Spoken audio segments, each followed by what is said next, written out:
What's up? What's up? How's everybody doing tonight? This is episode 4 of the Dirt Life Show. We're stoked to have Casey Peck in the studio. How's it going, everybody? My longtime friend. We're going to have this be our Moto show. It's going to be pretty cool because we're going to talk a lot about different things, how we grew up racing Moto together. We got some dudes that enjoy Moto. We got Myles Cheek. He enjoys Moto a lot. He just won the Crandon World Cup of side-by-side racing. That's like winning the Monster Energy Cup in motocross. So it's going to be cool to talk to Myles today. He's going to give us a rundown on basically all the fun that they had. And we'll see from episode 2 when Myles is on, we'll see if he cooks some tacos for his crew at the races. Awesome. So that'll be super cool. And we've got Mike Young, Big Gun. Big Gun. Yeah, and he's going to be our featured guest tonight. And that dude, he's inspired me a lot. When I was a little kid, I used to look up to him all the time racing dirt bikes. He was already at the pro level when you were probably in the intermediate class. I think I was just like almost getting too big for 80s kind of thing. Right, early 90s-ish. Yeah, something like that. And he was ripping. Like he won a 4-stroke championship, an AMA championship. He was a factory Husaberg rider. Right. So for those that remember the Husaberg era, that's pretty cool. So, a lot of guys, like you brought up before the show, Doug Henry invented 2-strokes, right? 4 strokes, yeah, right. 4 strokes, yeah. Yeah, I think that stigma is kind of attached to the popular 4 strokes as they are now, and I don't know if that's completely true. Yeah, because I feel like, didn't we see 4 strokes starting to evolve a little bit, like maybe a year and a half to 3 years or so before that? I think it was really big in Europe, and, if we go back to the way we were not connected the way we are with social media, everything. I think we were just waiting for that latest Cycle News or Moto magazine to see what was going on, and then we'd see later, a year later or whatever, we'd see these sweet works bikes that were still happening over there that were actually 4 strokes. Yeah, and for our listeners that don't know about what a works bike is, like that's like the baddest bikes that you can see. Right. Fully factory, basically no limit, no budget, no holds barred. Whatever we wish we could do to our dirt bikes. Absolutely. Yeah, so it's crazy how to think that evolution came about. I guess because maybe it didn't make it as far as like Doug Henry reintroduced it because it was a Japanese manufacturer at the time, and it was lighter and faster and things like that. Right. But how gnarly would it have been to ride one of those bikes like the 4 strokes, like what Mike Young? Those things were pretty heavy, and they were like a tractor. Right. I think it was like, I heard it said before, it was like 2 bikes, basically, 2 strokes. It was so heavy. Really? I never got to ride one, did you? I did a few times. If you remember back to Tucson ATV days, Donnie, that was one of our little, shops here in Tucson that was pretty popular. He was into basically shoehorning those big 4-stroke engines into I guess current era 2-stroke frames and chassis at the time. So he was always building these cool project bikes that were, different. And dang, how would that work though? Well, I guess it's kind of like those guys that are taking all this new 4-stroke stuff and putting a CR500 in it. It's like it all comes back. It's all cyclical and circular, I guess, right? Yeah, just like tight pants. Right. Like my kids wanting my 80s clothes again. And I'm hopefully you'll just get away with, they could take mom's clothes from a long time ago. Right. So, okay, well, sorry about having the technical difficulties and starting the show a little late. But, like I said, we have an awesome show. And for me, it's even better because I have you in the studio. And it's cool because there was a lot of times, growing up, we grew up in the same neighborhood. Yep. And I've told the audience before, but we didn't have pavement. Right. Like, it was, 2 miles, 3 miles to get to the closest paved road? Yeah, absolutely. So we had to do a lot of things that were cool in our eyes to make fun for ourselves. Right. We had other friends in the neighborhood. We would make bicycle tracks, and I remember vaguely some of this stuff, and you might actually have a better memory of this too. What started the whole dirt bike thing for all of us? Well, I think if you remember, I know you guys were probably more than I was, but we were kind of dooners. You guys for sure were dooners. Yeah. And my parents, way back in the day, they were dooners as well. It was back in the 3-wheeler days, the big rubber-tired 90 or whatever that thing was that The moon vehicles? Yeah, exactly. Look like a big old moon vehicle. Right. And I know for me, it was always fun to go to the dunes and mess around, but my other buddies, John Lavoie and Scott Hubble, way back in the day, if you remember them, they were already on two-wheelers, and a three-wheeler with two-wheelers just isn't going to work. So that's how it started for me to get on the two-wheel, already on bicycles, obviously, but I wanted to get on the dirt bike and not just the three-wheeler stuff. It's cool to remember. It kind of gives me chills, like, remembering all that. Because when we always have conversations, like, I've known you for so long, and we'll have conversations about different memories that we've had. Right. And you can remember stuff, I can remember stuff, and then all of a sudden it'll start triggering this whole, like, memory Fill lane in the thing. gaps, yep. Right.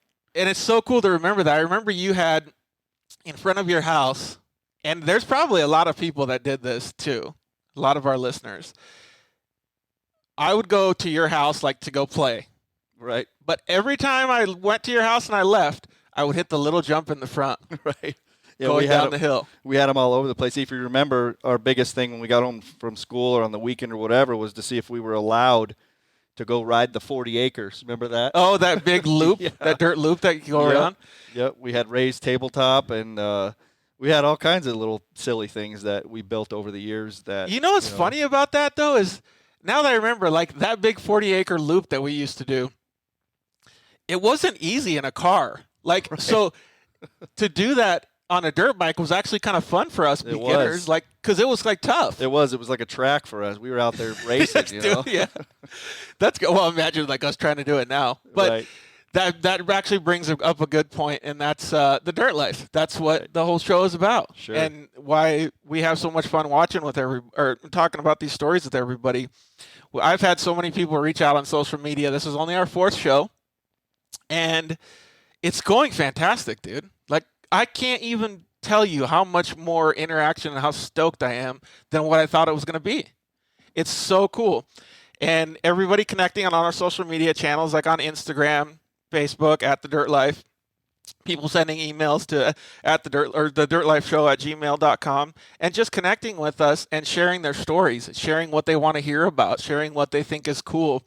And man, we have such a good lineup of things that are going to happen in the future that are just going to keep getting better and better. And with all their suggestions, I think we're going to get a pretty cool show here. Yeah, absolutely. You know what's funny too is it's probably just real natural, because in any kind of racing that we've been involved with, whether it be motorcycles or RC cars for me for a long time, and bicycles and whatnot, all that shop talk that we were talking about, that seems to be like almost more enjoyable than the actual event. I mean, you got to get the adrenaline out of your body, and and you work for something and all that. But then, just like we're doing right now, we think back. I mean, it's been 30 years probably that we've known each other.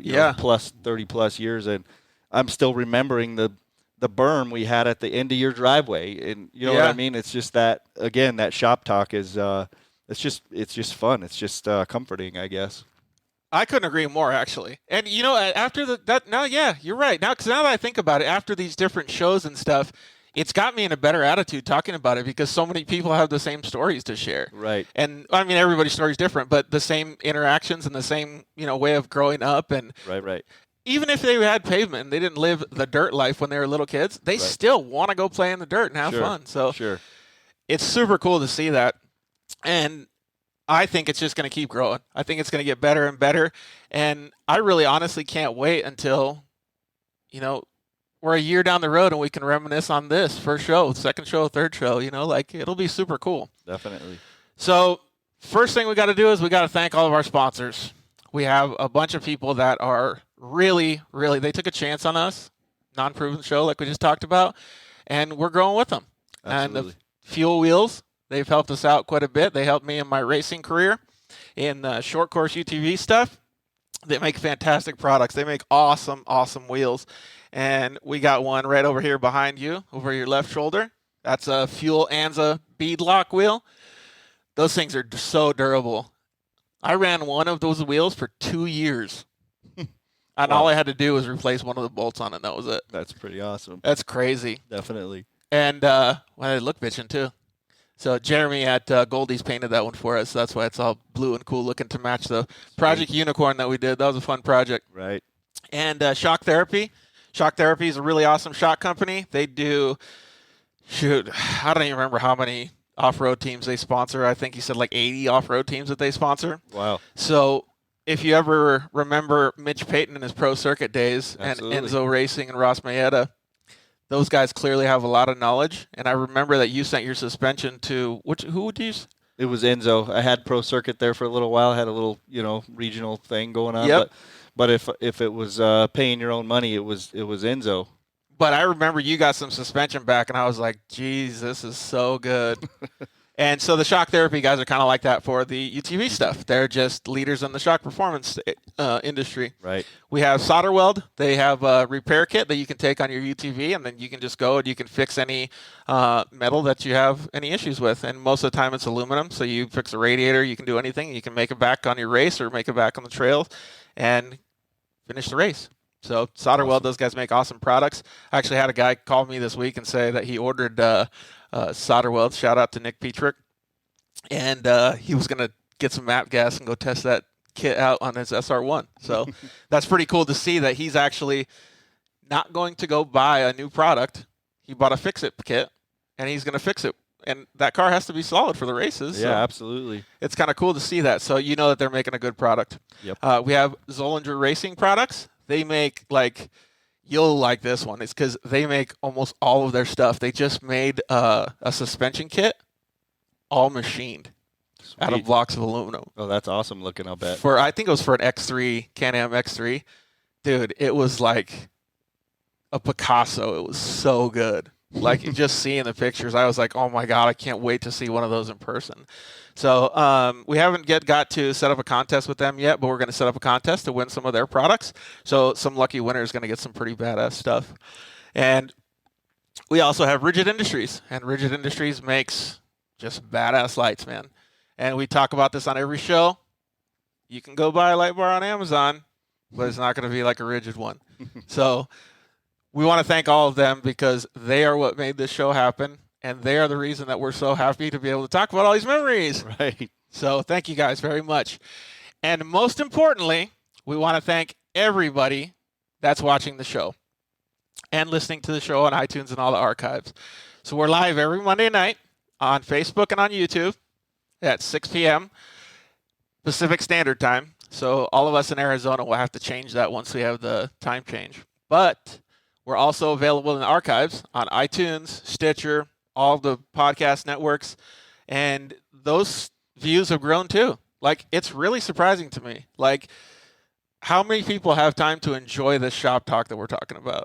It's so freaking cool. So keep giving us shouts outs. Keep with us on social media. Keep giving us your comments. And we want to make the show better for you guys. So you guys can tell us what will make it better in the future, and we'll try to do our best to make it happen. So let's see if we can go get Myles Cheek on the phone, and then we'll start talking about that Crandon. I honestly want to hear about this like really bad because I've always wanted to go to Crandon. It's in Wisconsin, and it's in the middle of summer, so I kind of feel like it might be a little hot up there. But, geez, that track looks good. Do you remember how, like, some of the tracks that we would look at on the Cycle News or the Dirt Bike magazines, and we'd be like, Mammoth Mountain looks so glorious. Like, I want to go. Right. Or remember it seemed like Yamaha or maybe Suzuki always had the perfect two-page shot of the next year's bikes. Yeah. And those were always the most pristine tracks. I don't know if anybody ever rode on them, but they sure looked awesome. I think I remember asking somebody like a question about this, or you told me, or somebody told me, but they would like chocolate cake. They would make it look right. and form all these, like those guys would work on it for a week ahead of time, and then they would just barely spritz it off so it had the perfect amount of moisture and the perfect amount of dust. So when the guys like whipped it or something on it, right. you could see everything in the picture. And yeah, honestly, that's what Crandon reminds me of for off-road racing. So I'm really excited to talk to him. They had they call it the biggest off-road race in the world, or biggest short course race in the world. They had over 50,000 people show up for an off-road race. Wow. 50,000 people. That's a lot, man. That's major. And so football stadium. Yeah, exactly. But the crazy part about it is I think the town of Crandon, Wisconsin, I think during the year they have like 1,200 people. So awesome. Once a year that just turns into this big old huge event. So that's so cool. Yeah. Can you imagine if you were a little kid growing up there? living the dirt life, and then Yeah. all of a sudden the dirt life comes to you. Right. So that would be pretty cool to see that. Let's take a break real quick, and we'll be back with Myles Cheek. Introducing Rigid's new SRL Series light bar, featuring a sleek 20-inch curved housing, ultra-wide forward projecting beam pattern, and a unique halo backlight feature offered in 4 color options. The SRL Series light bar's new optic combination projects light over 70 degrees wide, with more than enough distance to safely drive in low visibility conditions, making it the perfect lighting solution for most applications. The halo backlight feature is offered in red, white, blue, or amber, and is wired independently from the forward projecting light. Instantly transition from style to function with the flip of a switch, making it easier than ever to own the night.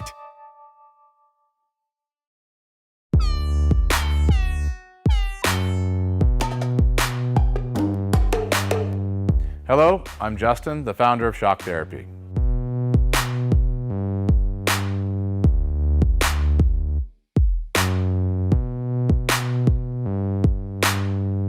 Shock Therapy has been around for 5 years, but we have personally been tuning suspension on off-road cars and race vehicles for over 25 years. We tune between 10 and 15 cars per day, every single day of the week.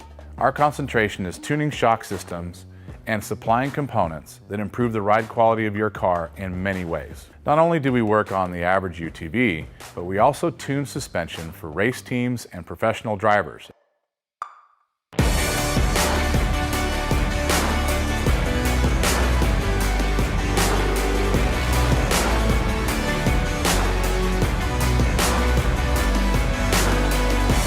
We currently tune for over 87 race teams in Best in Desert and Score.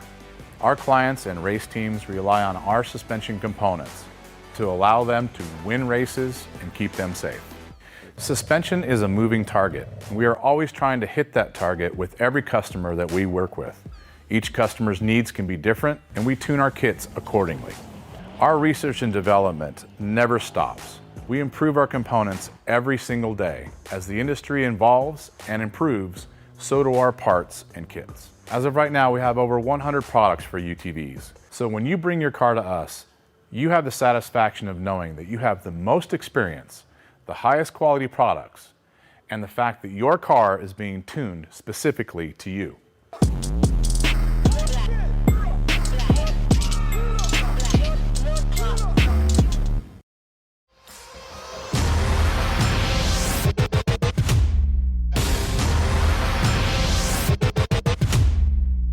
For wheels and tires with the most style, function, and innovation, look no further than Fuel Off-Road. From stock to lifted, dually to trophy truck and UTV applications, Fuel Off-Road offers the most complete lineup for your next adventure. Whether a weekend warrior or racer, you can't go wrong with Fuel's massive line of trail tough truck and UTV wheels and tires. Good looks, better prices, and the absolute best range of styles and applications. Find us at fueloffroad.com.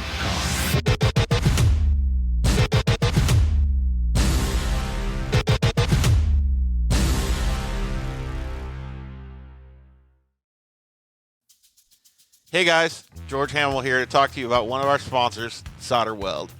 Who is Solder Weld, and what is their impact on the off-road community? Well, some of you may have seen Solder Weld's booths at the races, Lint 400, Vegas to Reno, Score and Snore events, and the UTV World Championship. You're seeing their stickers and sponsor wraps on more and more racers' vehicles every year. But who are they, and what do they have to offer us as off-road enthusiasts? Well, late last year, Solder Weld introduced their new off-road repair kit to the off-road industry and sold out their first week. The interest was overwhelming, as many off-roaders already knew of Solder Weld's aluminum radiator repair rods, and now they were included in a convenient carry kit in camo or black. If you're a racer of any type or off-road enthusiast like myself, you're going to want to take a close look at this product. Solder Weld has combined some of their most elite products into one small kit that fits perfectly under your seat or strapped into your roll cage and allows you to make some insane fixes anywhere you go. How many of us have been in a race or out on the trail and got a rock chip in a radiator or a brake line? We've literally seen a top-tier desert race truck at the 2019 Mint 400 taken out by a simple rock to the radiator. If they would have had an off-road repair kit on board, they could have been back up and running in just a minute. The kit includes everything you need to work on dirty aluminum, stainless steel, copper, and many other metals. Solderwell's cutting-edge technology allows you to make these fixes with extremely low heat and incredible high tensile strength, leaving you with a lasting fix every time. Don't be that guy who broke down on the side of the trail. Get your off-road repair kit today. Your friends will thank you. What's up, everybody? Thanks for tuning in tonight. We got Myles Cheek, Crandon World Cup winner. Crandon World Cup winner. Now you can put that in your resume, I guess. Huh? Bio? Yeah. Oh yeah. That's really cool, man.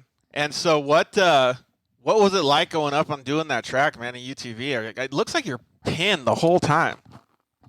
Yeah, it's a real wide open track, so it's pretty fun. Like, you're coming into the gravel pit corner so fast, so it gets a little bit hairy there every once in a while when you're with some other guys. But what top it was speed actually did like you a hit? super fun weekend out there. What top speed did you hit? I think my aim set around like 70, 80 miles an hour, like 78. Dang, dude, that's crazy. And you're never shutting down the whole time you're going through that corner? It's either your full brake or wide open, you know? Dude, that's so awesome. Well, before we get into how exciting that was to win the World Cup, tell me about the trip across the country from California to Wisconsin. Oh, the drive there went perfect. It was 2 12-hour days, and we just finished up the last day, a little like 6-hour cruise in. Like, went perfectly. Then on the drive back going through Colorado, I was going a little bit too fast, and I got the tires hot in the motorhome and blew a tire on the tag. Oh, Took man. out the whole airbag on the back, so the motorhome's still in Colorado. I got to go out there in 2 weeks or so, pick it back up. But Colorado's besides not too bad. that, it was a great trip. That's awesome, dude.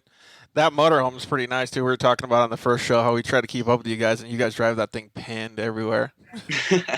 Oh, yeah, so it needs a little bit of work, but we'll be back in action here pretty soon. You sent me some pictures of the Moto mini bike track that you had, and in studio with me today I got my buddy. His name's Casey Peck, and we grew up riding mini bikes and dirt bikes together. It was really cool, like living the dirt life. Oh yeah, So that's what me and all my buddies in the winter, we just go up to that same hill, shovel out a new track each year. So it's always a little bit different. that's But it was a super lot cool. of fun this year. That's super cool, man. And especially because it's like the same things that we grew up doing, man. It's so rad. So whenever you guys have to go out there and shovel those jumps, Oh yeah. whenever you guys have to go out there and shovel those jumps and do all that stuff, do you consider it work or do you consider it for like fun and like training and like stuff like that? It's a lot of fun because we just go up there, we're cracking jokes the whole time, you know. But it's more fun than I would consider work, you know. Like, we just have to finish this and we can go ride, you know. It's just kind of like one of those things. Are you better than all your homies? Are you better than all your homies? What was that? Are you better than all your homies? My one buddy Colin, he's pretty good. He went to Loretta's a few years Oh, really? for I think he went for B class in College Boy.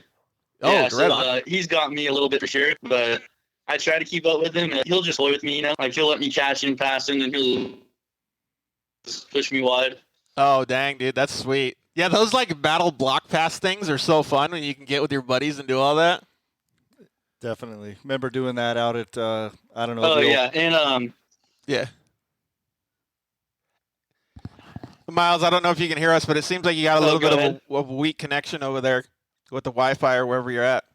let me check my Wi-Fi real quick. Okay, sounds good. Well, yeah, so what were you going to say, Case?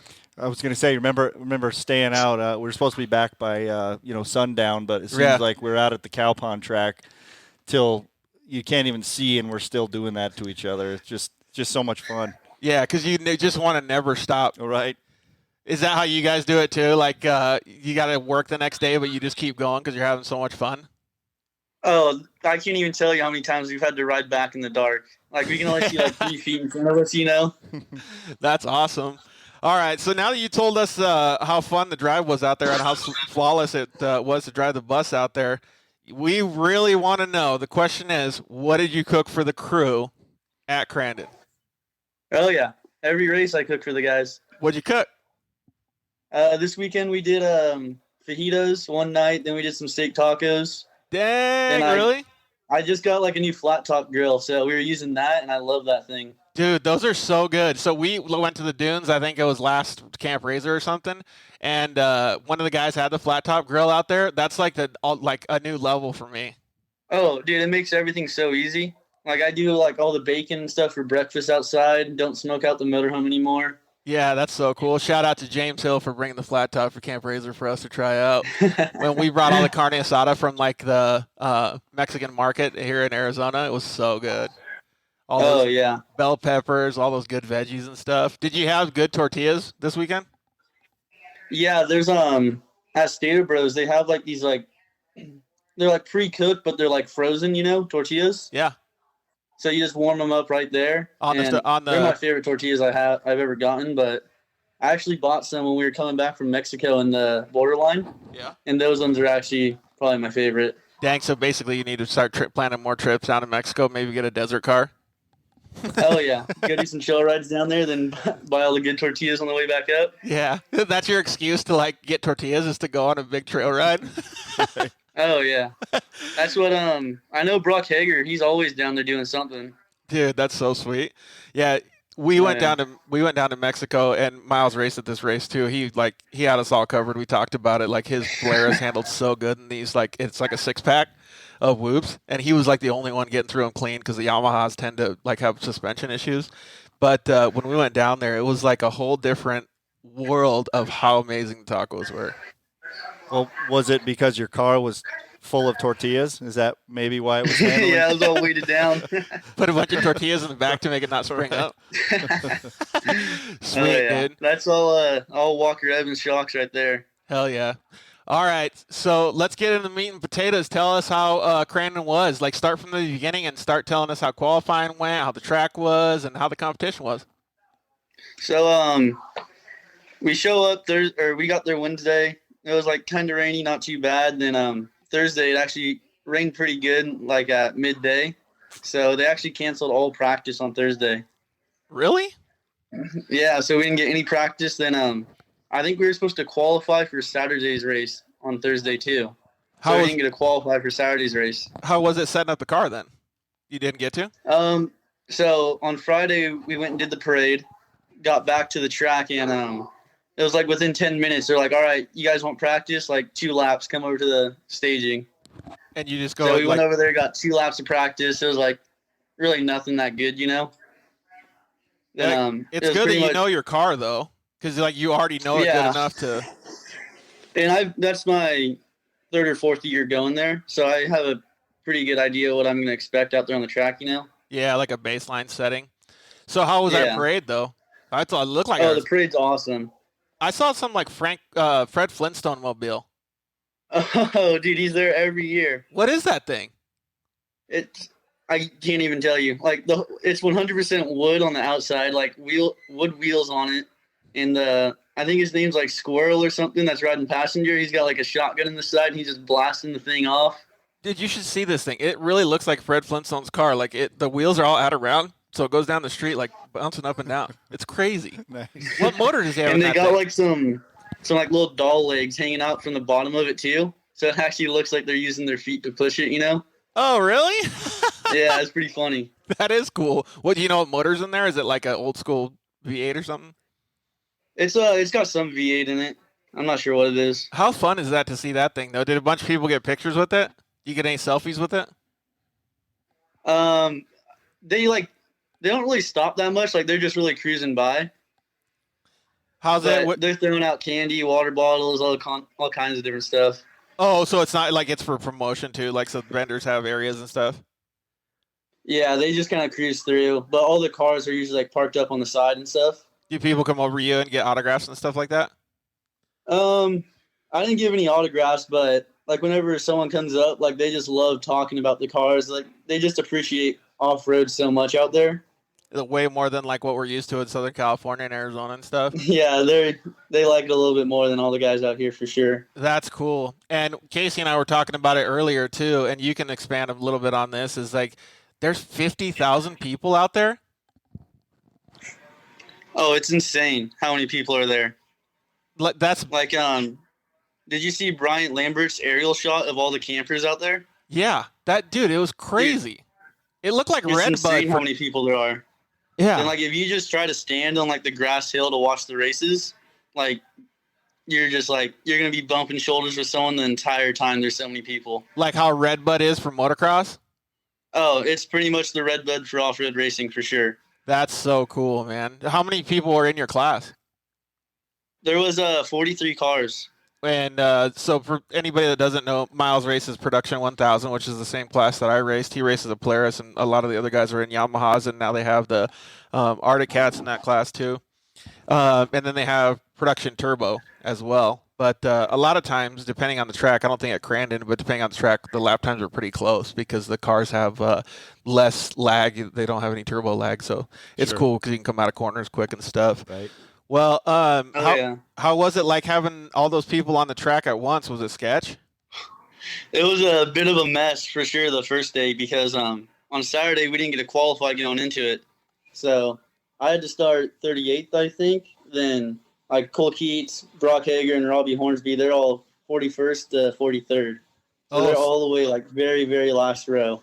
So a lot of the guys that you're used to racing with at least. Yeah, and they stack us up like 4 deep in rows. It's like 11 cars across each row. How big of a disadvantage was it? I think we probably went like 40 feet after the green flag, and there's already cars flipping right off the line and stuff. How big of a disadvantage was it to start way back there? I got kind of lucky because I was all the way on the outside, so I could kind of go around the whole mess, you know? Yeah, I guess that's like a blessing in disguise almost. Can you imagine if a dirt bike race had that many gates, like 4 gates of riders, and then everybody had to take off behind it? Maybe like one of those works races or whatever they do. Right. It's almost like remember those old school movies of the desert race where there's like 100 guys and they're just all going into one corner. Right. And I know that, well, I haven't experienced it, but Myles obviously experienced it. You're like full tilt when you go into the first corner and you don't shut down. Like, you have to hold it. Like, whoever has the biggest cojones wins. Oh, yeah. That's like kind of like works racing, you know? Just got to get the whole shot so you can get that clean air. Yeah, exactly. So, did you start, like, where did you end up after the first couple corners? So, I know at the mandatory caution, that was about, I think it was an 8-lap race, so it was like 4 laps and 4 laps. By the mandatory, I was in the 9th place. Oh, that's good. You worked your way up. Oh, yeah. So me and Hager, we were just training through everyone. Then the last couple laps, it kind of got turned into a bit of a mess with the cautions. Like, I think their timing and scoring was messed up. Like, I would get in 4th place, then they'd throw the caution, and they'd try putting, like, 4 cars back in front of me. Oh, did your spotter have to organize all that for you? Yeah. And, the race official would come down and, like point the guys and hold me and shove them in front of me. So it was just turned into a mess, and it was their last points race too, and it was coming down to like it was just gonna be a white flag then the checkered right off the caution. So I was like my Nerf bar was completely folded in because it was just a mess out there. So I was like, all right, like I'm gonna save the car for Sunday, you know, like that's why we came out here. Yeah. That's a good I pulled off the track in 4th place, but it was just I just want to save the car for Sunday, you know, like that's the reason why we were there. I didn't want anything to happen before that race even started. Yeah, and hindsight's 20/20, but that was a good move then because you never know what would have happened after that because people would have went balls to the wall. Oh, yeah, so that's what I was kind of worried about. So, yeah. And Sunday, we actually got to qualify, and I qualified pole, thankfully. Oh, really? Then for Sunday, they did a rolling start. They didn't want to do a land rush for Sunday. I don't know why, but that kind of seems helped me out a lot, so. Yeah, definitely. Well, your car's pretty good, like doing a land rush start, though, isn't it? Like you can get pretty good hole shots, no? The Yamahas get me just a little bit because they can drop the clutch, you know? Yeah. So, like, they'll inch me, like, for, like, 10 feet right off the line. Then after that, we're dead even again. Yeah, that's cool. So I just kind of got to time it, like, really good, but.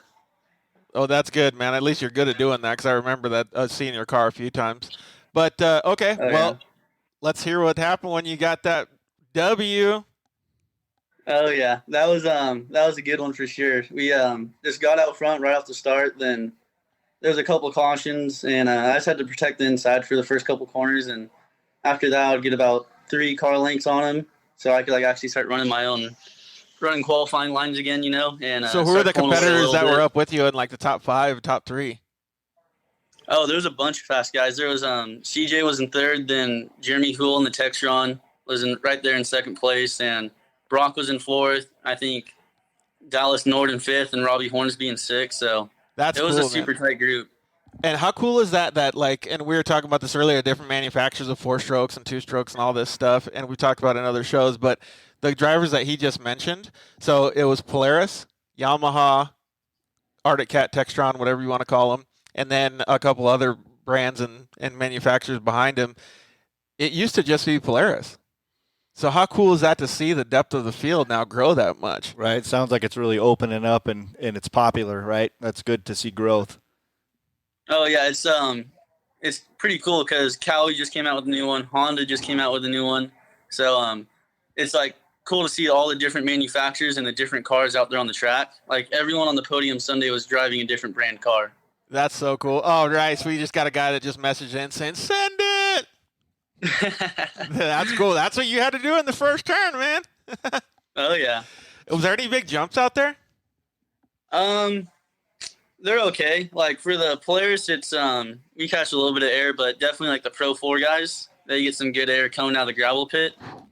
They have a pretty good little sky jump right there. A lot of the jumps I was looking at looked like there was a lot of side load when you landed. Were you guys getting far enough where it had to load the car, or could you go straight? Yeah, like I'm not really sure what was going on with that jump, but it seemed like it was kicking everyone a little bit sideways. It was getting me a couple times, but you just had to hit it like perfect square off it, you know? Yeah, so you had to make sure that wheel was straight when you were going off of it, huh?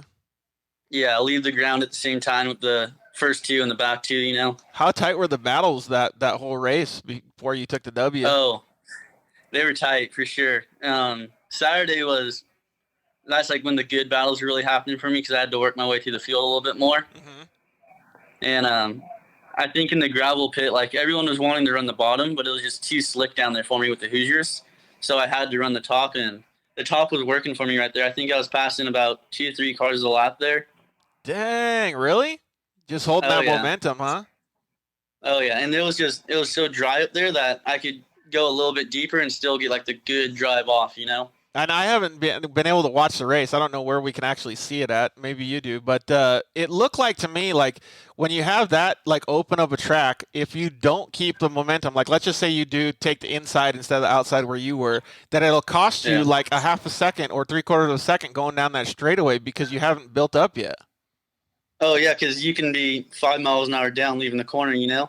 And that's going to carry all the way down the straightaway. Yeah, exactly. And especially with a belt-driven car, you got to make sure you have that thing wound up going in out of the corner. That's why it's either full throttle or full brake, you know? Yep, exactly. Well, all right. Well, so tell us about the rest of the race. So Saturday it just kind of went like that. Just pulled off early. Then Sunday we just got out just enough where I could start running my qualifying lines again. I could start opening up the corners a little bit. So Sunday was honestly, I don't want to say boring, but it was just like the track was pretty one line. Oh, really? So it was kind of just like the fastest way around the track was just running the bottom everywhere.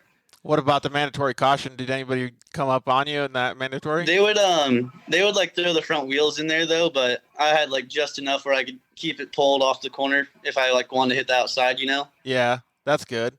How was it driving against all those different cars? Because I know that on the West Coast you get to drive against a lot of those guys, but the whole thing about momentum, like we talked about, it changes your whole driving perspective and everything that you have to do on the track when you have such a high-speed course, and the Yamahas are clearly limited by gearing, and the Polarises are limited by their CVT.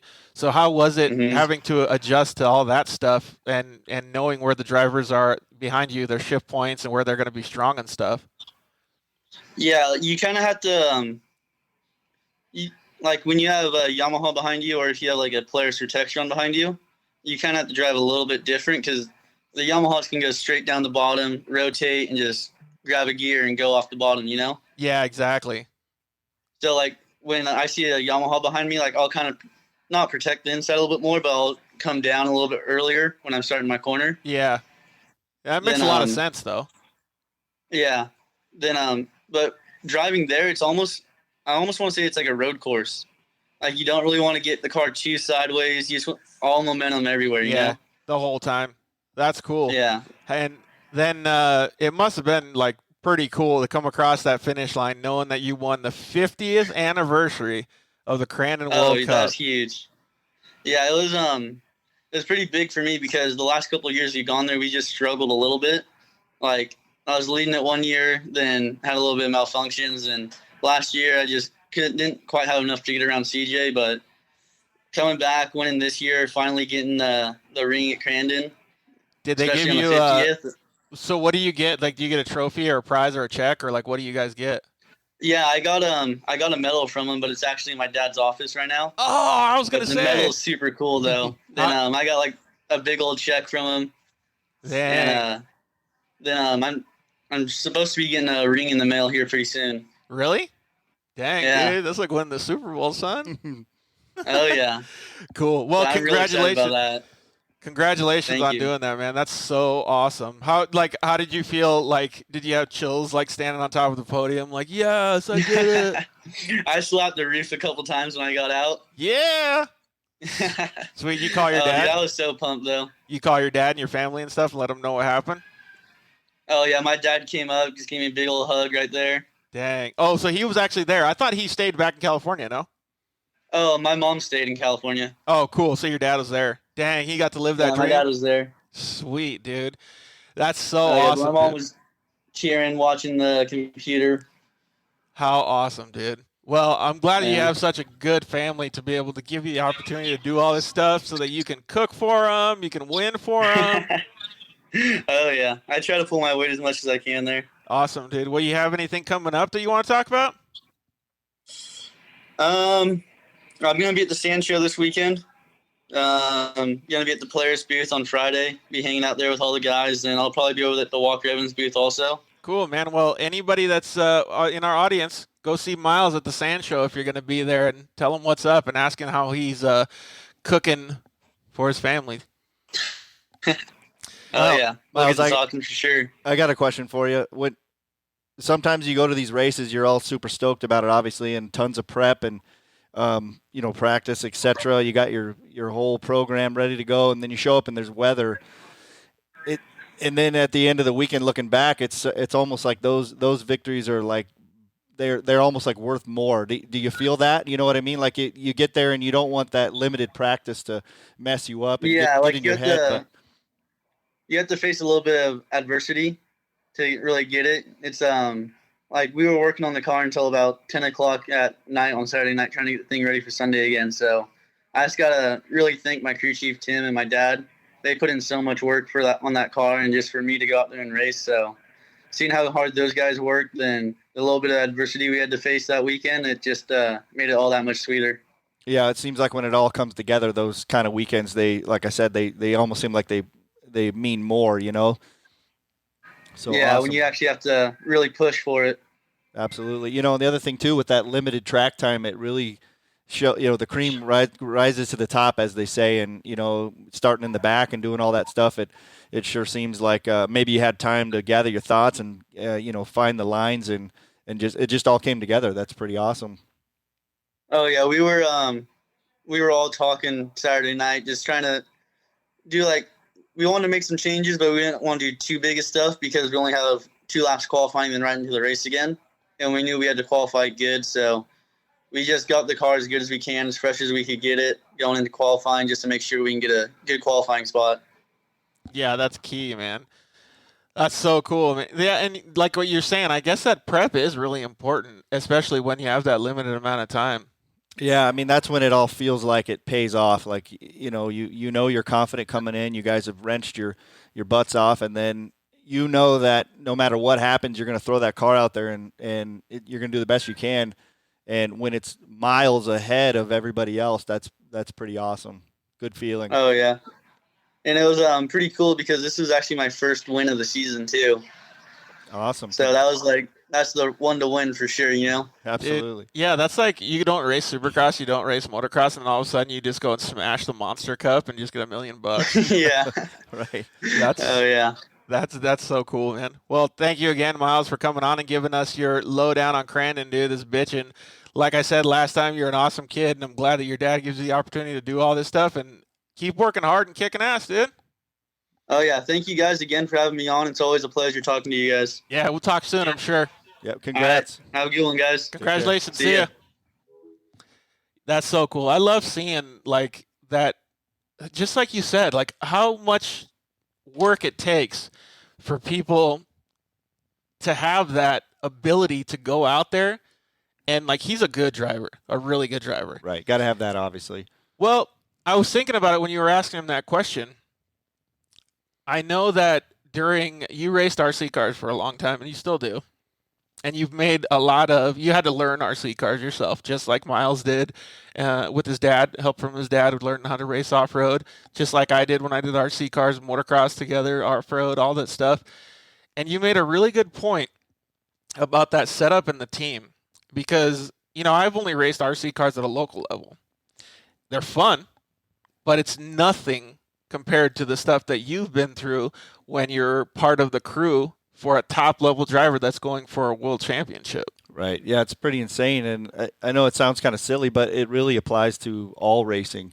And, what happens on Saturday or Sunday really is a testament to all the wrenching that went in, Monday through. And maybe it's a month worth. And nobody gets to see that. So it's cool to see the show and finish well, etc. But there's so much more that goes into it. So it's pretty cool, like I said, to know that he's obviously confident going in. And, sometimes the weather or anything like that can really get in your head. And you want to be that guy that knows he's confident in his stuff.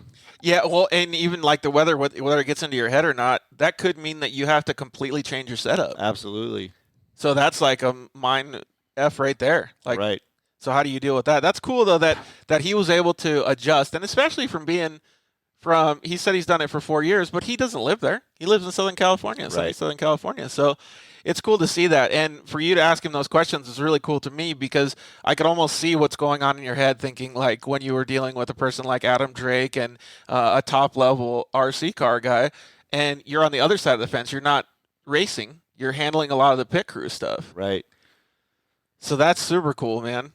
It kind of makes me feel like I wasn't doing a good enough job with the stuff that I was, trying to help with our crew. Like I could have done definitely a better job to understand the same things that Myles did and that you did in RC cars to predict the track. Sure. It's such a learning curve, in every race you go to, you want to leave, whether it doesn't matter what kind of racing it is, but every time you leave that race, there's emotions, there's whatever, but you got to go away with what did we learn. And that's where that notebook, etc., all that stuff just comes to play because now, like he said, he already knew because he'd been there before, he knew what kind of setup to go to. And maybe they saw the clouds rolling in and knowing, hey, it's going to get humid and now we need to do tire pressure adjustment. It's all those little things that, when they all come together, they end up being the winning package, You're right. Like let's just say he ran 18 pounds of pressure in his tires.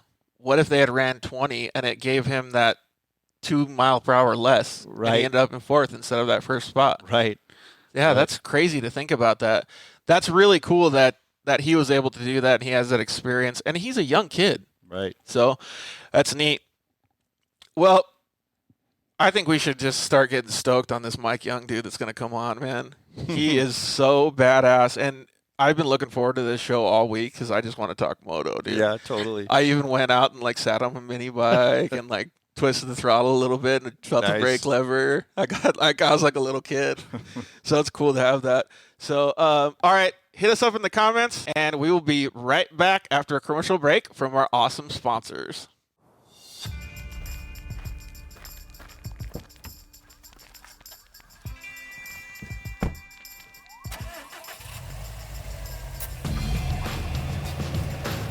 Introducing Rigid's new SRL Series Light Bar. featuring a sleek 20-inch curved housing, ultra-wide forward projecting beam pattern, and a unique halo backlight feature offered in 4 color options. The SRL Series light bar's new optic combination projects light over 70 degrees wide, with more than enough distance to safely drive in low visibility conditions, making it the perfect lighting solution for most applications. The halo backlight feature is offered in red, white, blue, or amber, and is wired independently from the forward projecting light. Instantly transition from style to function with the flip of a switch, making it easier than ever to own the night.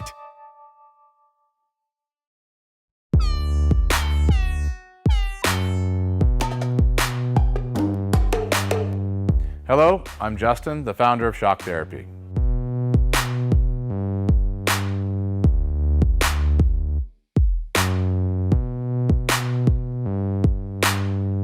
Shock Therapy has been around for 5 years, but we have personally been tuning suspension on off-road cars and race vehicles for over 25 years. We tune between 10 and 15 cars per day, every single day of the week. Our concentration is tuning shock systems and supplying components that improve the ride quality of your car in many ways. Not only do we work on the average UTV, but we also tune suspension for race teams and professional drivers.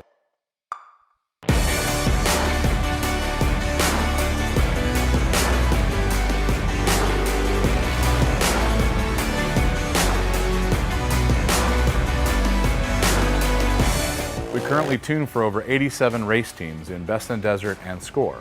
Our clients and race teams rely on our suspension components to allow them to win races and keep them safe. Suspension is a moving target. We are always trying to hit that target with every customer that we work with. Each customer's needs can be different, and we tune our kits accordingly. Our research and development never stops. We improve our components every single day. As the industry evolves and improves, so do our parts and kits. As of right now, we have over 100 products for UTVs. So when you bring your car to us, you have the satisfaction of knowing that you have the most experience, the highest quality products, and the fact that your car is being tuned specifically to you.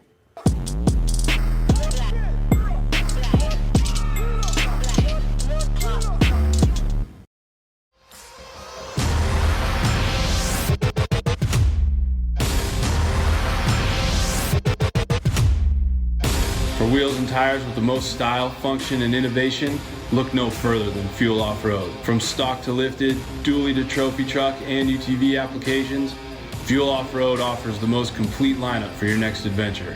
Whether a weekend warrior or racer, you can't go wrong with Fuel's massive line of trail tough truck and UTV wheels and tires. Good looks, better prices, and the absolute best range of styles and applications. Find us at fueloffroad.com.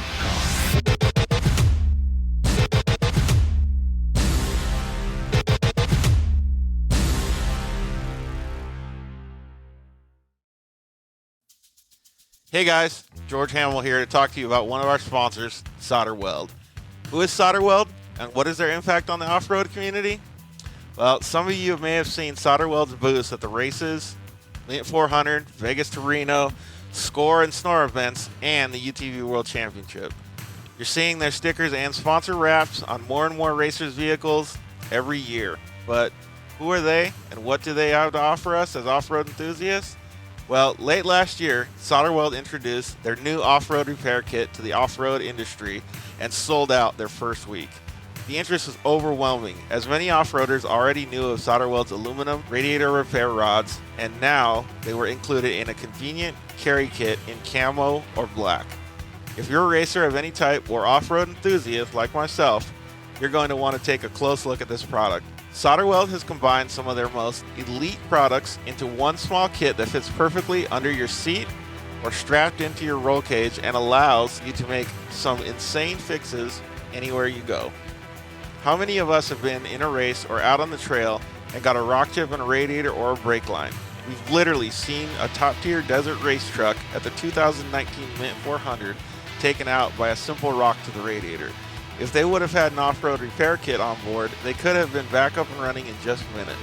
The kit includes everything you need to work on dirty aluminum, stainless steel, copper, and many other metals. Solder Weld's cutting-edge technology allows you to make these fixes with extremely low heat and incredible high tensile strength, leaving you with a lasting fix every time.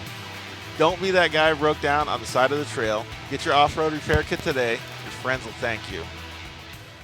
We got Mike Young on the line with us, and we were just talking about before we had the idiosyncrasy with the broadcasting software. I got my buddy Casey Peck in the studio, and we were talking a little bit about the Moto stuff, and it's always cool to be the fast guy, but it's bad when you got somebody catching you.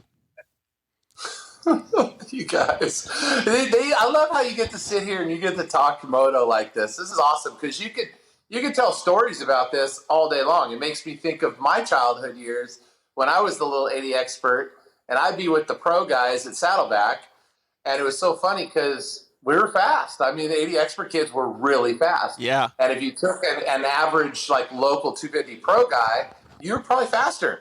And it was kind of weird because they didn't like that when an 80 goes ripping by him at Saddleback. And I was this little kid, 12, 13 years old. And they're like, what am I doing wrong? But it was just, I don't know. It's cool to be that guy, but not to be the 250 guy, unfortunately. Yeah, but it's a line you don't get to cross because when you're on the big bike, you don't dare touch the little bike. You know what I mean? No. It's hard. It's hard. Yeah, because you got the Moto dad. Oh, man. Man. But the worst for me was, we're going to talk four-strokes and stuff tonight, I know, but it was interesting being one of the only four-stroke guys on the track at times, and they looked at you like you were like a convict or something, What's wrong with you? Like, what is this guy doing? Yeah, and you're like, you're messing them up, right? You're messing them up, so Right. it's pretty funny. Would you build that in your garage? Is that the kind of stuff that, yeah. What's the noise that I'm hearing? Like, what is that? Right. That's your lawnmower? That's crazy to think about that. Well, before we get into all that stuff, let's get a little bit of background on you. So before you start giving a little bit of background, I want to toot your horn a little bit because I remember when I was a kid on 80s, I was a kid living in Arizona and I hadn't moved to California yet, but I got to come out to Glen Helen and to Paris a couple times. And you were one of, if not the fastest dude on the track when we would go out there. I think we ran like the Golden States or the Winter Nationals. What are they called? Transcals. Yeah, that GFI was and the stuff. winner, yep. And I remember seeing like he'd have his, and here's a good transition, seeing his big gun or like whatever butt patch he had going, dude, that guy is so sick. I want to be just like him. Was it Young Gun? Yeah, I had a couple different ones. Okay. I had two butt patches. One was Big Gun and one was Young Gun. Okay. So I had two. So I remember. Yeah, and I remember seeing those, and I think you were wearing JT gear or something at the time. And That was probably like what year? Around 93? yeah, because I turned pro in 97. 97. So I was just like, I was with Sean Hamlin in the 80s class. Like I was Sean Hamlin, Ricky Carmichael guy. Yep. And we would do good. Like I was just this kid from Arizona that didn't know anything about like how badass the California dudes were. We'd go out and compete with those guys for wins and stuff. It was fun. But it's that whole mentality, like the dirt life mentality, because I looked up to you, Casey, and to you, Mike, like as a little kid going, I want to be able to be that cool one day.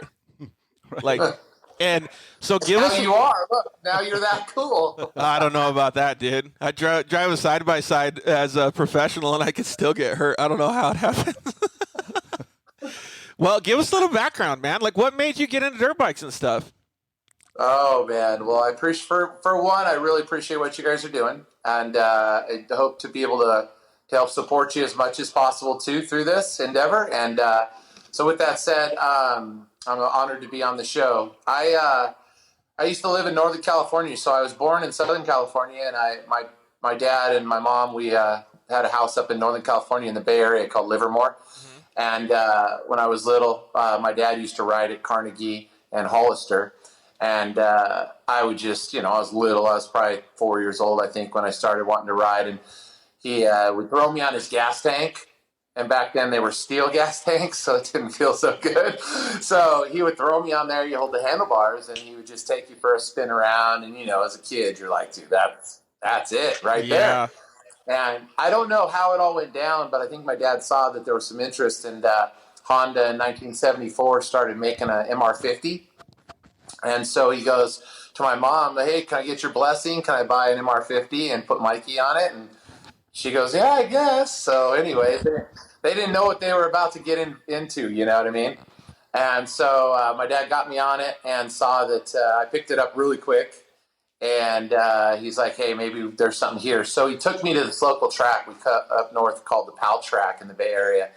And we'd go there and ride. My dad would literally take me almost every day.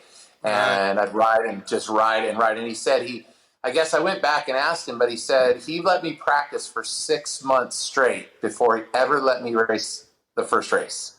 So he wanted to make sure I was prepared, you know? So I went out just lap after lap after lap. I can remember those laps too. I remember it was just horrible. You get tired of the same track over and over. But yeah, he started me, and when he started me, he's like, well, there's a beginner class, but you're not really a beginner. I was a total beginner, but he started me a novice. And it was really cool because my first novice race, I wish we would have thought about this. I have a picture of it right over here on my pool table. I have a picture of my very first trophy. Sweet. And it was the coolest thing. So anyways, it's me holding this little trophy with my little Honda jersey, you know. And so what a good memory for them to catch. It's crazy. Well, when you look at the pictures, when you go through your old photo albums, it kind of brings that stuff back. Otherwise, you probably would never remember, you know. So I started at 5. That's crazy. And we raced up there. We did NMA, Ponca City, all that stuff. Loretta's wasn't really popular yet. It was Ponca and World Mini. Those were your mini bike things, you know. So we did all that. And then my dad's just like, look, 1980s comes around, and move up on the 80s. And so he's like, you know, Southern California is where it's all at, and I got a job offer. Yeah. So why don't we move down there? And I was just started 5th grade, and he goes, we're going to move to SoCal. And I'm like, okay.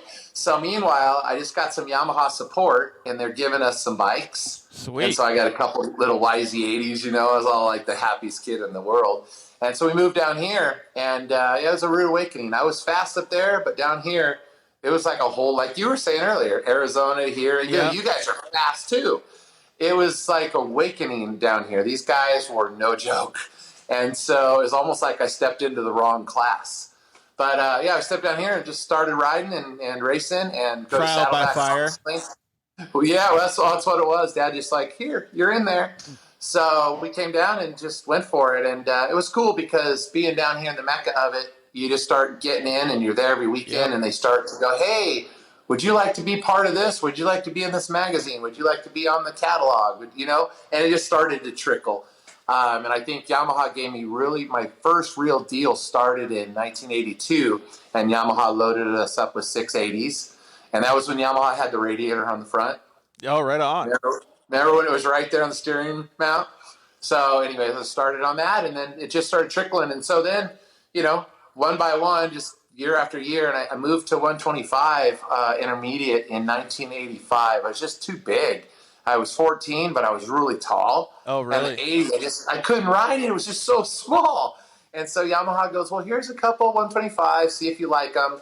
And I just loved it. I loved it. So I jumped in the 125 intermediate class and started doing Golden State Transcal. And that was a trial by fire, because those dudes are fast. Yeah. And it was competitive. There was 40 guys on the gate back then, you know? Yep. And then, well, in Southern California too, like what, I don't even remember what the word is. It's not sandbagger, but they call it something where the 125 intermediate class in Southern California is like the pro class everywhere else. Absolutely. And then so once those guys move up to pro, they're already from 125 intermediate, they could probably go win a Supercross basically in the 90s, you know? Like, Agreed. So I remember seeing that. So you definitely got trial by fire.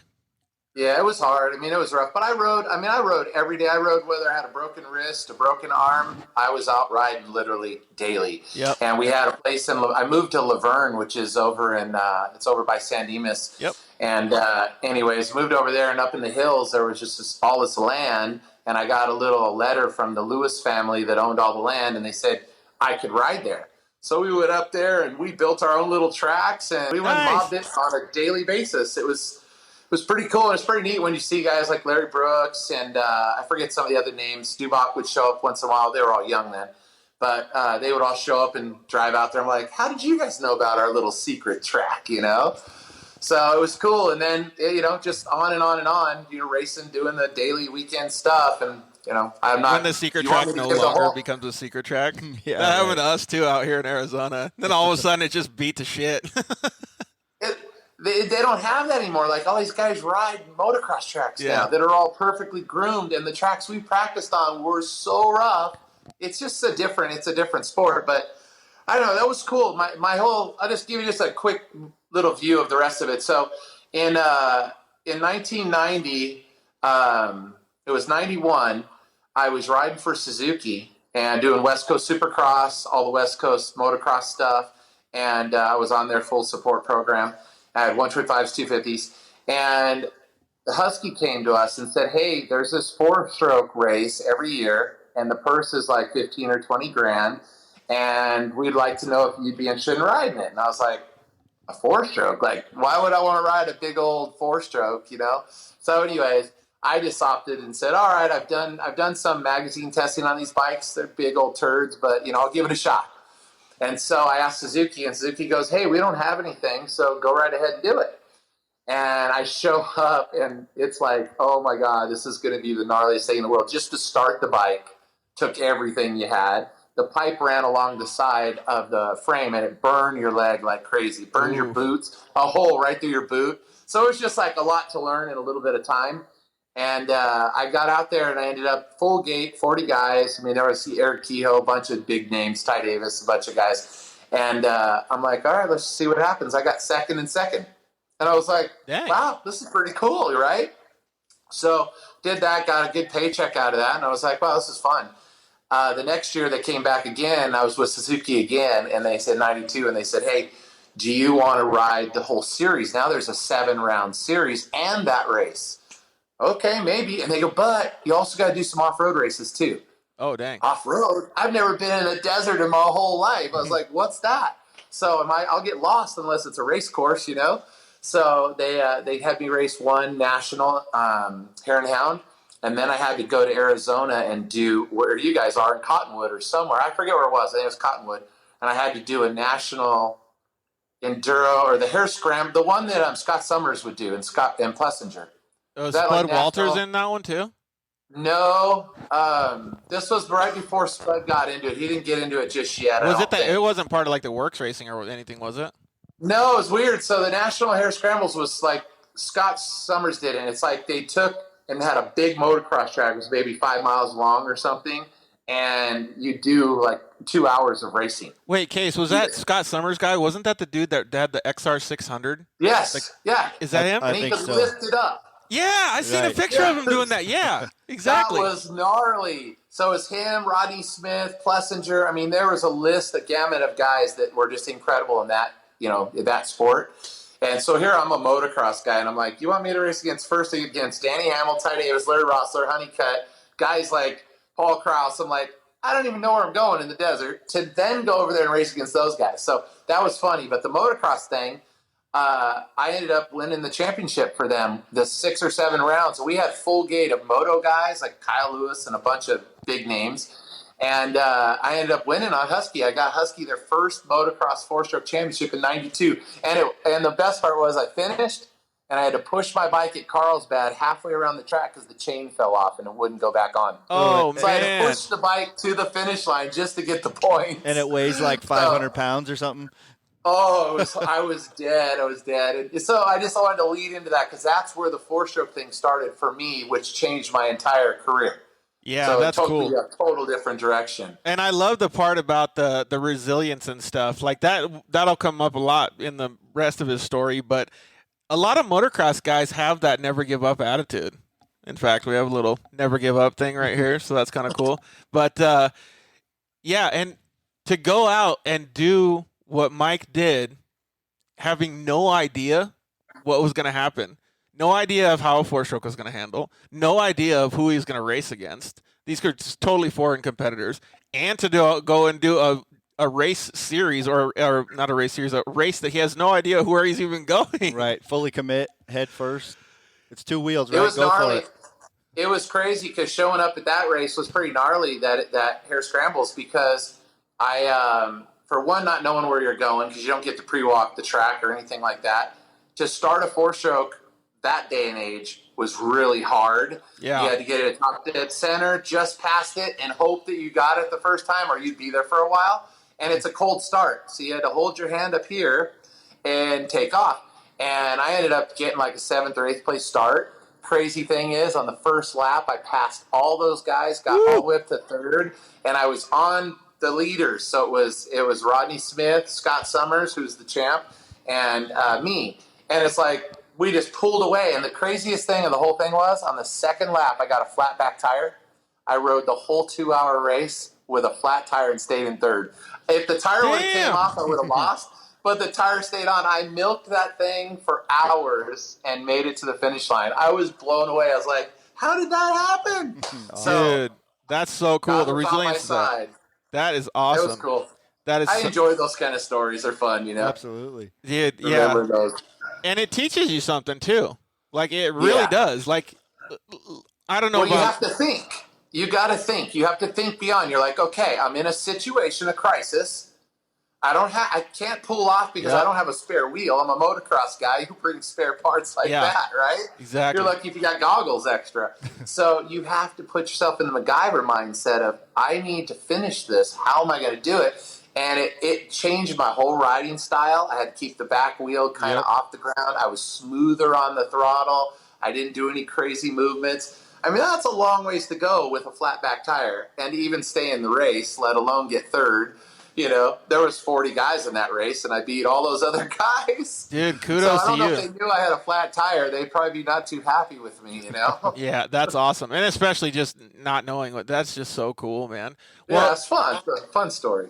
And then so where did the like the factory support stuff start coming? Because it wasn't at Husaberg, or was it Husky? That was actually Husqvarna. So that was Husky's, like, they were just going, hey, we want to get our dabble over here, because over in Europe, they just won the 500 Motocross World Championships with Jackie Martins on a 4-stroke Husky. So over here, they're like, hey, maybe we can get some momentum and, you know, give it a shot. So they figured, let's try it. And so, I got a Husky. So I went from Husky, that was 92, to 93. I had the trickiest, so I had the number 1 plate, right?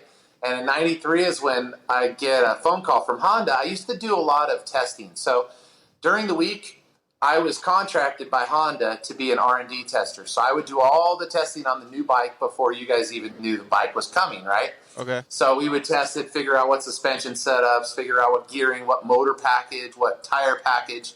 The bike would come after we were done. That was what you'd get on the production room. So Honda calls and goes, hey, we'd love to keep you for 93. We'll build you a handmade, custom, one-of-a-kind 4-stroke. Here's the deal. Here's the deal, though. You got to race Baja, San Felipe, all the off-road races, score races. You've got to do the local AMA District 37 stuff. I'm like, okay. And then we'll do the motocross, and you're contracted to do all the testing, the R&D testing. I'm like, you're never going to have time to sit down. Right. I'm going to ride all week long and then race on the weekend. And that's literally what happened. So I was riding every day during the week and on weekends. I got so burned out. But what's cool is that I got to learn how to race in the desert. I earned a national number 10. National number 10 was my number in the district, which was pretty crazy.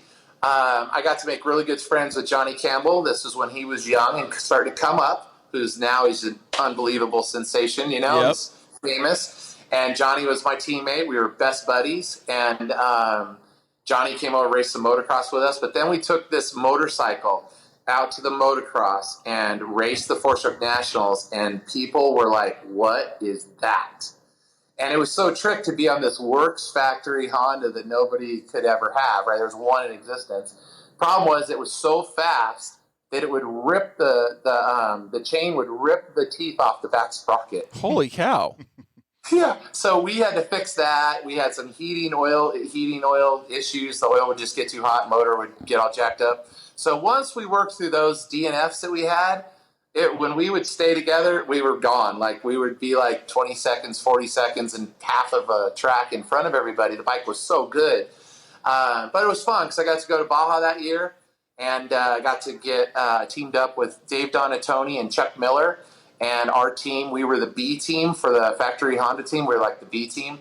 We ended up second overall at the Baja 500. Dude, it sweet. was awesome. So it's funny because you tell my story. It's like I'm a motocross guy, but I got to do all these other things. Yeah, and you got to do even some other. It was awesome. You even got to do some other fun stuff too. Oh, it's tons. So we'll just wrap it up really quick. So in '94, I rode for ATK, helped them develop a brand new bike because they got sold and they went to Utah, and they wanted to get somebody in there that could help them redevelop the bike because it was pretty bad. It was horrible when I got it, and when we were done, it was amazing. It was heavy and it was big, but it handled so good. And then I got an offer from Dirt Bike Magazine. I was testing for them. I've been with Dirt Bike Magazine for years and High Torque Publications, and they basically said, hey, we got a guy that's looking for someone to come over here and ride this full works bike in the 500 Motocross World Championships. And I'm all, what's the bike? And they go, it's called a Vertimati. And they gave me the magazine. They opened it up, and it was the whole spread in the middle. And I'm going, that bike is trick. That thing was beautiful. Did you see that bike? Was it? Orange and black, I think. Yes, yeah. And so the one I saw was yellow and green because it was before that one. That was the one that I was riding. And the Vertimati brothers, they had Joel Smets ride it at the World Championships. He actually won the World Championships on this bike. And it was basically a little bit of a Husaberg with a little bit of their stuff. So it was kind of a little mix. So I got over there and I rode, and I was like, oh, man, I'm probably not going to be good enough for these guys. You know, this is a pretty high up level up here. And I did. Everything over there is on the clock. They do nothing is without a clock. So I'm out there just trying to learn the track. It's like foreign, you know, and I'm in a different country. It's different weather, and I'm in just a weird situation. And I come in, and they go, would you ride for us? And I'm like, dang, really? After one practice session? And they're like, yeah, your times were so good. And I was like, wow, I didn't even feel like I was going. I was like, that was awesome. The bike was really good. So anyway, so they hired me.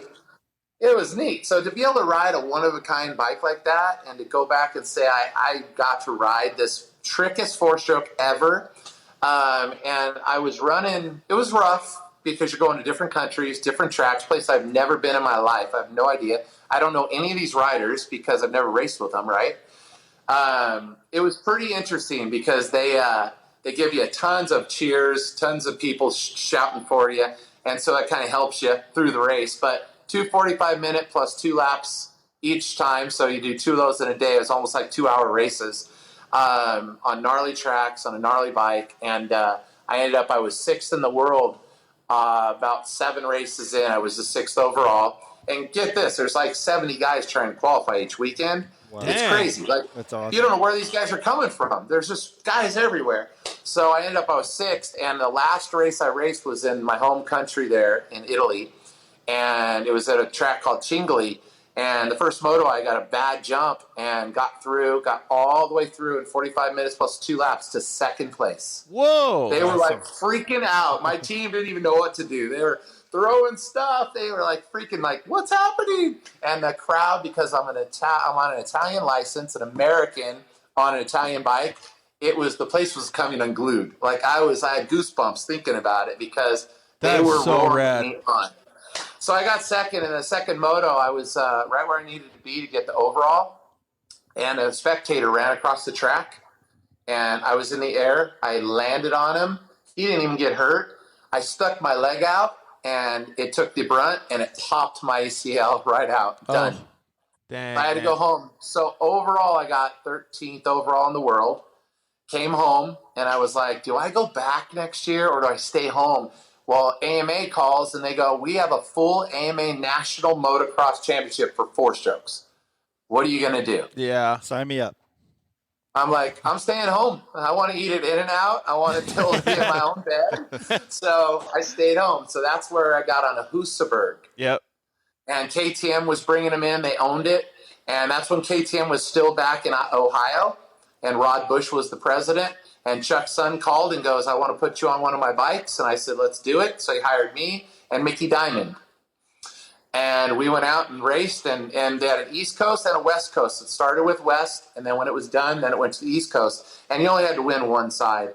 I was having a great year. I was winning some. A couple of the races I had DNFs. anything I didn't win was normally a DNF, but I was having a battle with my nemesis Lance Smale all year. Oh, I remember that. And Lance and I would do this every weekend. He was killing me. The guy was in such good shape, and he had a really good bike too. He was on the KTM, so I was on the Hoosberg. We're under the same tent, you know. And long story short, he ended up beating me because the last round in Colorado, the last moto, I just had to get second place, and I'm just cruising around being safe. And the CDI went bad on the motor, man. and the bike just stopped. Oh. So what do? You know, you're so bummed, you're so depressed because you tried so hard. And I went out in the middle of the desert, and God and I had a long conversation. Yeah. And it was like, I was like, why? I'm trying to do everything right. God, what's going on? And so long story short, I was like, let's East Coast. I got to win. I cannot go. I didn't stay home to not win a championship. So I went to the East Coast, had a really great season. It was like 7 or 8 races. And I ended up really tight with this guy, Keith Bowen, who was a famous motocross racer himself. And Keith was battling me every weekend. So was Mike Brown, who everybody knows Mike Brown. So Brownie was in there too, and a bunch of other guys, Todd DeHoop and a few other guys. I win it by, I don't know, maybe like a moto and a half, almost 2 motos I won it by. And so I brought back my AMA championship, which I actually have the plate right here. Whoa, how fun there is it is, brother. Those years, 23 years to just get this. Every kid's piece dream of right there. It's just a piece of plastic. Yeah, so, that's a special piece right there, though. Yeah, so that was like awesome to go out on top, and then right after that, I bought a house out in Ranch Cucamonga in the Inland Empire, close to Glen Helen. You know where Glen Helen is because you raced there. I know where Cucamonga is. That Glen Helen's actually where I got hurt.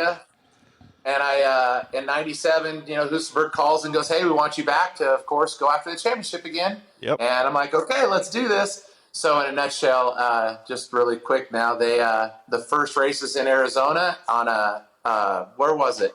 It was on Indian land, somewhere way up past Canyon, way up there. And it was a really slippery, cool track. Lance and I just did this the whole race. And when we finished, I go, this is probably going to be the gnarliest year ever because we're both super fit and we're pushing the level to where we got first and second, and I think third was probably a minute behind us. No joke. Wow. I'm not bragging. It was just like, that's how fast we were going. He and I look back and we're like, is there anybody else in the race? Like, where did they go? They probably were having their first race jitters or something, but we were just gone. And so I thought going into round 2 at Glen Helen's going to probably be the best. It's going to be the best race of my life, and I'm going to win in front of my home crowd, right? Yep. So I don't know how you want to segue into that, but I'll leave that up to you. Well, before we segue into that, I think it was the Prescott track that you was open for like a year or so. Was it that, or was it Speed World? I want to say it was Cottonwood. I want to say it was called Cottonwood. Well, Cottonwood was like, that's different than up to 17 up past Canyon, though, because they had a track called Prescott. And I remember, maybe, I don't know. Anyways. But that was actually Cottonwood for sure. Okay. It was Cottonwood. It was up by like some Indian land where they had gambling and casinos, and we had to drive back on some road a ways back, and it was out in there. It was beautiful though, but it was way back in there. I'm pretty sure it was Cottonwood. That's pretty country up there. Well, yeah, and then so yeah, a good segue is one of the reasons that you and I know each other is from getting hurt, unfortunately, and the reason that I was talking about the perseverance and your attitude and your never give up stuff in the beginning when you learned to push your bike and you never gave up across the finish line, that translates huge into the rest of your life and the things that you had to deal with. So if you don't mind talking about your injury and the rehab and everything that you've done. Well, on that note, one of the most important things that I didn't touch on was growing up as a youth, because motocross was my life, I didn't have a normal childhood.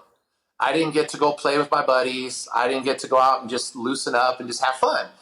I never went out on Fridays. I didn't do anything. I was racing. Yeah. So we had a couple of guys that just chimed in, and they were talking about that they were there back then.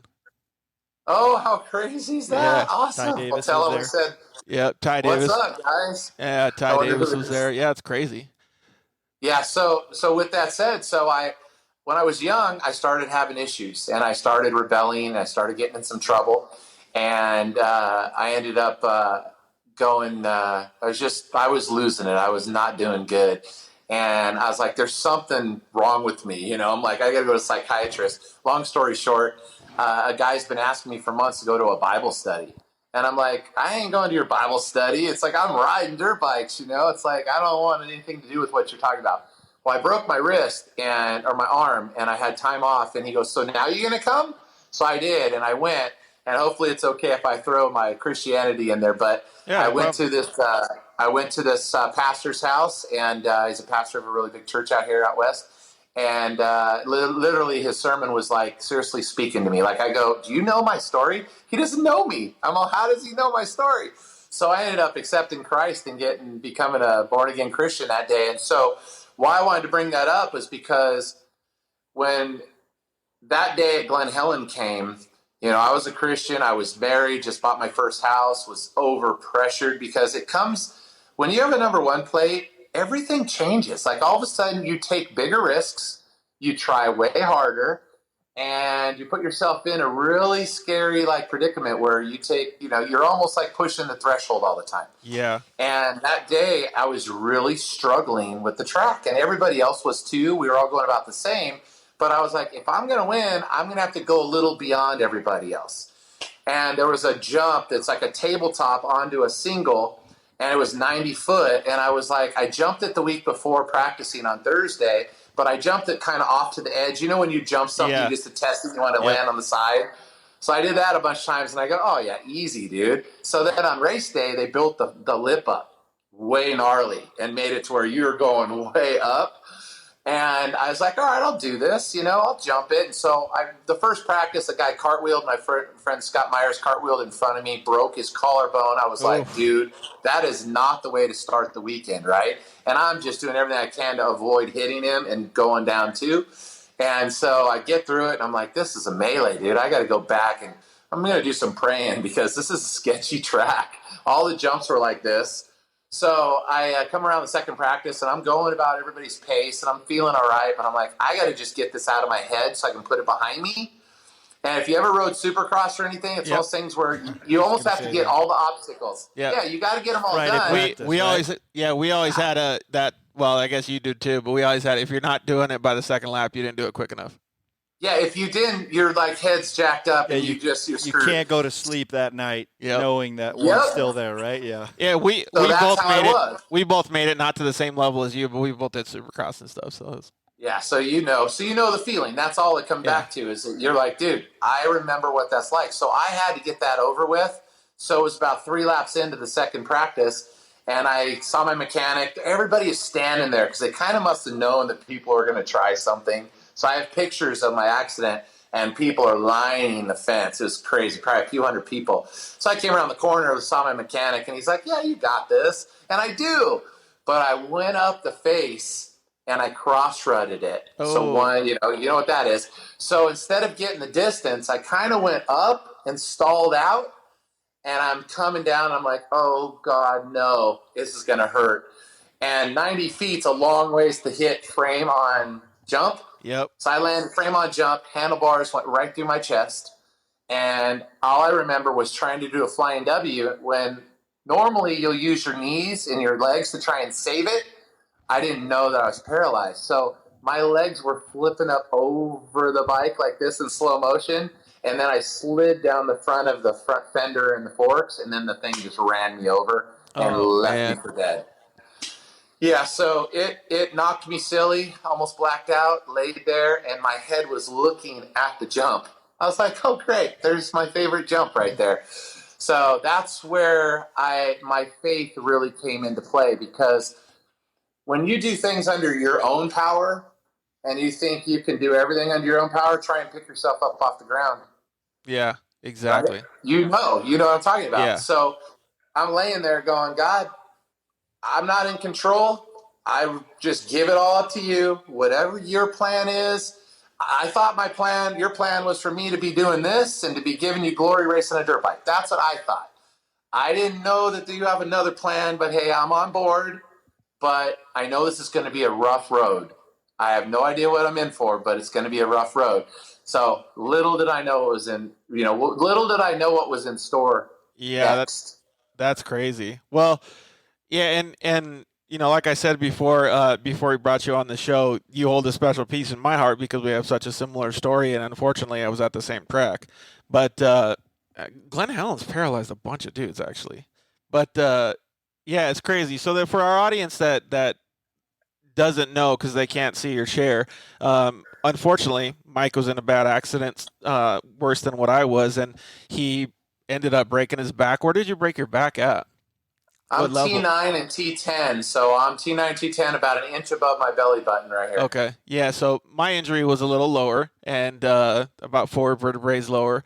But Mike has done some amazing things in his life since he's been paralyzed, and that's why I was so focused on the perseverance portion of your mindset. And, well, now it has a lot to do with Christianity and stuff, but it really, really goes to show that, again, I keep saying it, the dirt life teaches you so many things that you have to endure throughout life. I mean, there's situations that you deal with, Casey deals with, I deal with every day at work or in traffic or anything that is a much different mindset than somebody who's never ridden a dirt bike, somebody who's never driven an off-road car, somebody who's never experienced the winning or the complete other end of the spectrum, not finishing or losing or getting hurt, because you've been through so much. Yeah, perseverance is, you're right. I mean, motocross, if that's one thing, you have to tell people, hey, if you get a motocross, it's an amazing sport, but just know that you could get hurt, as long as you know that going in, no problem. But what you learn from there, what you take away, there's no sport in the world that'll give you what that gives you. Nothing. Yep. I mean, it teaches you to fight through, to push through, to get up and pick yourself up. You crash hard, you get up, and what do? You get back on and you go again. The only time you don't is if your bike won't go or if there's something causing you not to be able to get on, like a broken leg or something along those lines. But otherwise, you're back on the bike. Well, you and said it yourself. I mean, you were trying to get up when your legs wouldn't move. I try to do the same thing, too. Yeah. It's like you have your first instinct, I was pretty much cleared to where I couldn't even move. I ripped my shoulder out of socket, so I was kind of laying there dead, And I didn't know what was going on. I was feeling all the warmth on the inside, and I didn't know what was to come. I don't understand wheelchairs. I don't understand the life. I saw David Bailey get paralyzed, my hero, right in front of me, and it literally wrecked my entire perspective of racing. Yep. I saw all the great go right down the tubes because if Superman can get hurt, I could get hurt. Yeah. And, I was like, man, you always have that in the back of your mind. Oh, man, I don't know. And you try not to see that stuff. Yeah, but it happens. And what happens is you have two options. One is you can persevere and you can go on, or you can quit and roll over. And the thing is, in my life, I didn't know what was going to come from this injury. I didn't know where I was going to go, what I was going to do, because your life is just spinning out of control, and you're just trying to figure out, how do I friggin' get out of the bed and into a wheelchair? I don't even know how to do that yet. How do I take my first bite of food because I didn't have any strength to be able to even do that? How do you go to the bathroom? You know what I mean? There's so many things. You're like, I got to figure out how to live life. And that was 3 months. How long were you down and out? I was in the hospital for, I think, 4 months, or something like that. Or maybe it was less. Maybe it was 2 months. But I know those exact same feelings. Yeah, I mean, when I crashed, I crashed at the bottom of Mount St. Helens, and I broke both my legs, my tailbone, my back, my arms, and then fractured a little piece of my skull. I was actually riding behind Jimmy at my first national, and I was riding behind Jimmy Button, and I was pacing him around the track, and I thought the same as you. I'm doing good. I feel like I'm riding decent. And I came down the hill too fast, got whiskey throttled, and I actually I think I would have actually saved it, but Tommy Clowers was scrubbing this little single right in front of me, and my right arm clipped him a little bit, and it threw me off the back of the bike, and then I went flying through the air I don't know if it was 90 feet like what you said, but we jumped over a section of the fans that were there, and I landed on my feet and just broke everything up from there. Yeah, I'm envisioning that. I'm envisioning that right now. It's pretty scary. But yeah, I mean, it's the nature of the beast when you ride ride motocross. And Casey's had a bunch of, injuries too. I mean, he's had knee replacements or knee surgeries and all that stuff too. So, I was just talking about because people don't get it, like you said, Mike, that people just don't get moto and the drive and the passion. And there's that piece of you that you're never 100%. I'm sure you can remember that. Like, there's probably not too many times in your career where you were like, my body's in 100% shape right now. And you were always coming off of a broken whatever, or, and you're taping up this and taping up that. And a lot of that, again, I think goes later in life to where you just persevere, like you say, because you have that passion to go ride and race and whatever it is, and you're just going to fix stuff so you can do it. I'm sure that's part of why we just keep going. Yeah, and it's crazy because when you have a catastrophic injury, it's hard to really understand how to pick. It takes a while for some people to pick the pieces up. And it took me a little while. I'm very thankful that I have guys that came to me and wanted to help start a business, because I think that helped me continue on, because I don't know where I would be otherwise. But they said, hey, we should use your name, start an exhaust company. You know how to build exhaust pipes. Let's do something there. And that's how the whole Big Gun exhaust line came. And on that story, that Honda that I rode, the 1993 Honda 4-stroke that was the works bike. Yep. That bike, a magazine, Dirt Rider magazine, wrote it, and they gave it the name Mike Young's Big Gun, and they gave it some number. And that's where the Big Gun name came from, was from that ad. I was like, that's the coolest name. We're going to use that. That is super cool. Yeah, that's how that brand came. I always wondered where the name Big Gun came from. That's actually a really good, like a good name too, especially for an exhaust company. Yeah, it's catchy and it works, and it's got some meaning to it, obviously. Yep. Yeah, and that's the thing. It had a lot of meaning, because before that, it was like in 92. Yeah, about 92, they were calling me Big Gun, 92, 93. And so anyways, I was like, oh, that's kind of cool that they took that name and put it into the article. And then to come years later, that was 93, and to come to 98 when I started Big Gun, was to use that name all over again. It was pretty interesting, but it grabbed us the same way. And I was like, that's the name. It's one of those things where you just knew that was the right name. How was it transitioning into, I don't know what you want to call it, being a business owner or working Joe compared to, what you'd been used to your whole life? Well, it comes back to the same thing we've been talking about, perseverance, about understanding how to push and to drive and have motivation to get up and want to do things. Because when you're your own boss, it's pretty easy to sit home and eat bonbons and watch TV. You know what I mean? Yeah. No one has motivation. You're like, I'm just going to hang out today. I'll do it tomorrow. Well, I was so excited because it gave me purpose. It gave me something more than just sitting around the house. And so it was exciting, but it's challenging, because you find out there's people, hold on. You have people that have the marketing side, or you have a guy that has an idea side. And I saw that in this. I was like, wow, I have to learn, because you can come up with the coolest product, but if you have no idea how to sell it, it's useless.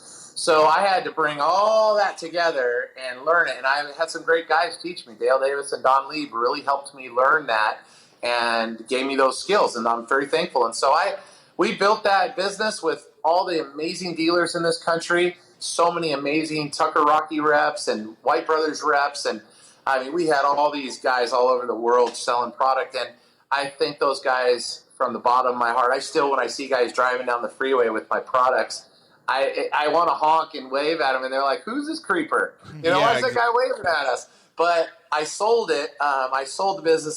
The economy was going bad in 2000, 2007 and 8. And I was like, gosh, I'm tired. I'm just worn out. You're constantly working. You're constantly building new exhaust. And I just needed a break. And I said, you know what? I had an offer to sell it. And I go, I'm going to sell it. And I'm going to still be involved for a little bit.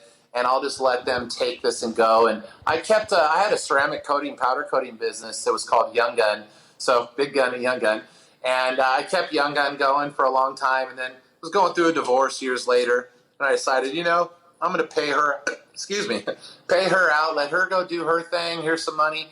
And then I'll do my thing, and we can both go our different directions. And so since then, I've been just going, man, God, what is it that you want to do? I do a lot of stuff in ministry. I go speak a lot. I speak at churches. I speak at schools. I try and enlighten these kids that there is life, no matter what they're going through. There's life still. And that's where the whole road to recovery thing came about. So George had his headphones off, so I should hold off. No, you're good. All right. Yeah. So anyway, after I sold, I was just kind of going, where's my next thing? What God, what do you have planned? What do you want me to do? I'm speaking here, I'm doing this, and I'm in. So anyway, after I sold the business, I've just been going, hey, God, what's the next chapter? What's it look like? And I'm speaking, I'm going around for Fellowship of Christian Athletes and a couple other people speaking. And I love that because I love giving. I just feel one of my gifts is just giving people back what they gave me. Like just loving on people that are having a hard time like you. Like Jesse Nelson's and like Phil Smodgy's and the Blake Savages and, these kind of guys that are just going through traumatic things. And so one day I'm sitting at this office working at a mobility place and Jimmy Button's on the phone. And I'm like, what's up, Jammer? And he's like, hey, Mikey. He goes, hey, I just want to see, would you be interested in coming to work for me? Wow, that's cool. Didn't even hesitate. I was like, I would be honored to come work for you because of what you're doing and what you stand for. Well, can you tell us the name of that company and stuff? A lot of our viewers don't know, aren't quite as moto-centric as. Yeah. Well, so actually, before we get into that, though, when are you guys going to start making, or when is the big gun, if you still talk to those guys, going to start making more side-by-side exhausts? Because now we got all these Japanese manufacturers getting into it. It's rough because I don't know what they do anymore. I'm kind of so far out of the picture. I know they're still doing stuff, but I don't really know what their focus is.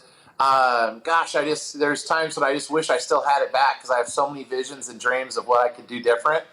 But they're doing their own thing, So I don't know. That's a really good question, but I could say, hey, if we get the right investors, I've got another pipe we can start. Oh, right on. Well, there we go then. So to all our side-by-side users, if anybody's got some money that they want to blow, we can start up a pretty cool exhaust company. Yeah, I have patents on a muffler that I never did anything with, and I would love to one day put that thing into production, but I don't know if the market's strong enough, but it'd be fun to dabble back in there. Yeah, that's cool. But, the exhaust market for the motocross stuff, obviously that's pretty saturated. But for the side-by-side stuff, it's not saturated that bad. Well, that's something to look at down the line. It's been something that definitely we've been talking about. So, because my whole thing would be, it'd be so cool. I've got the right guys to go do all the stuff.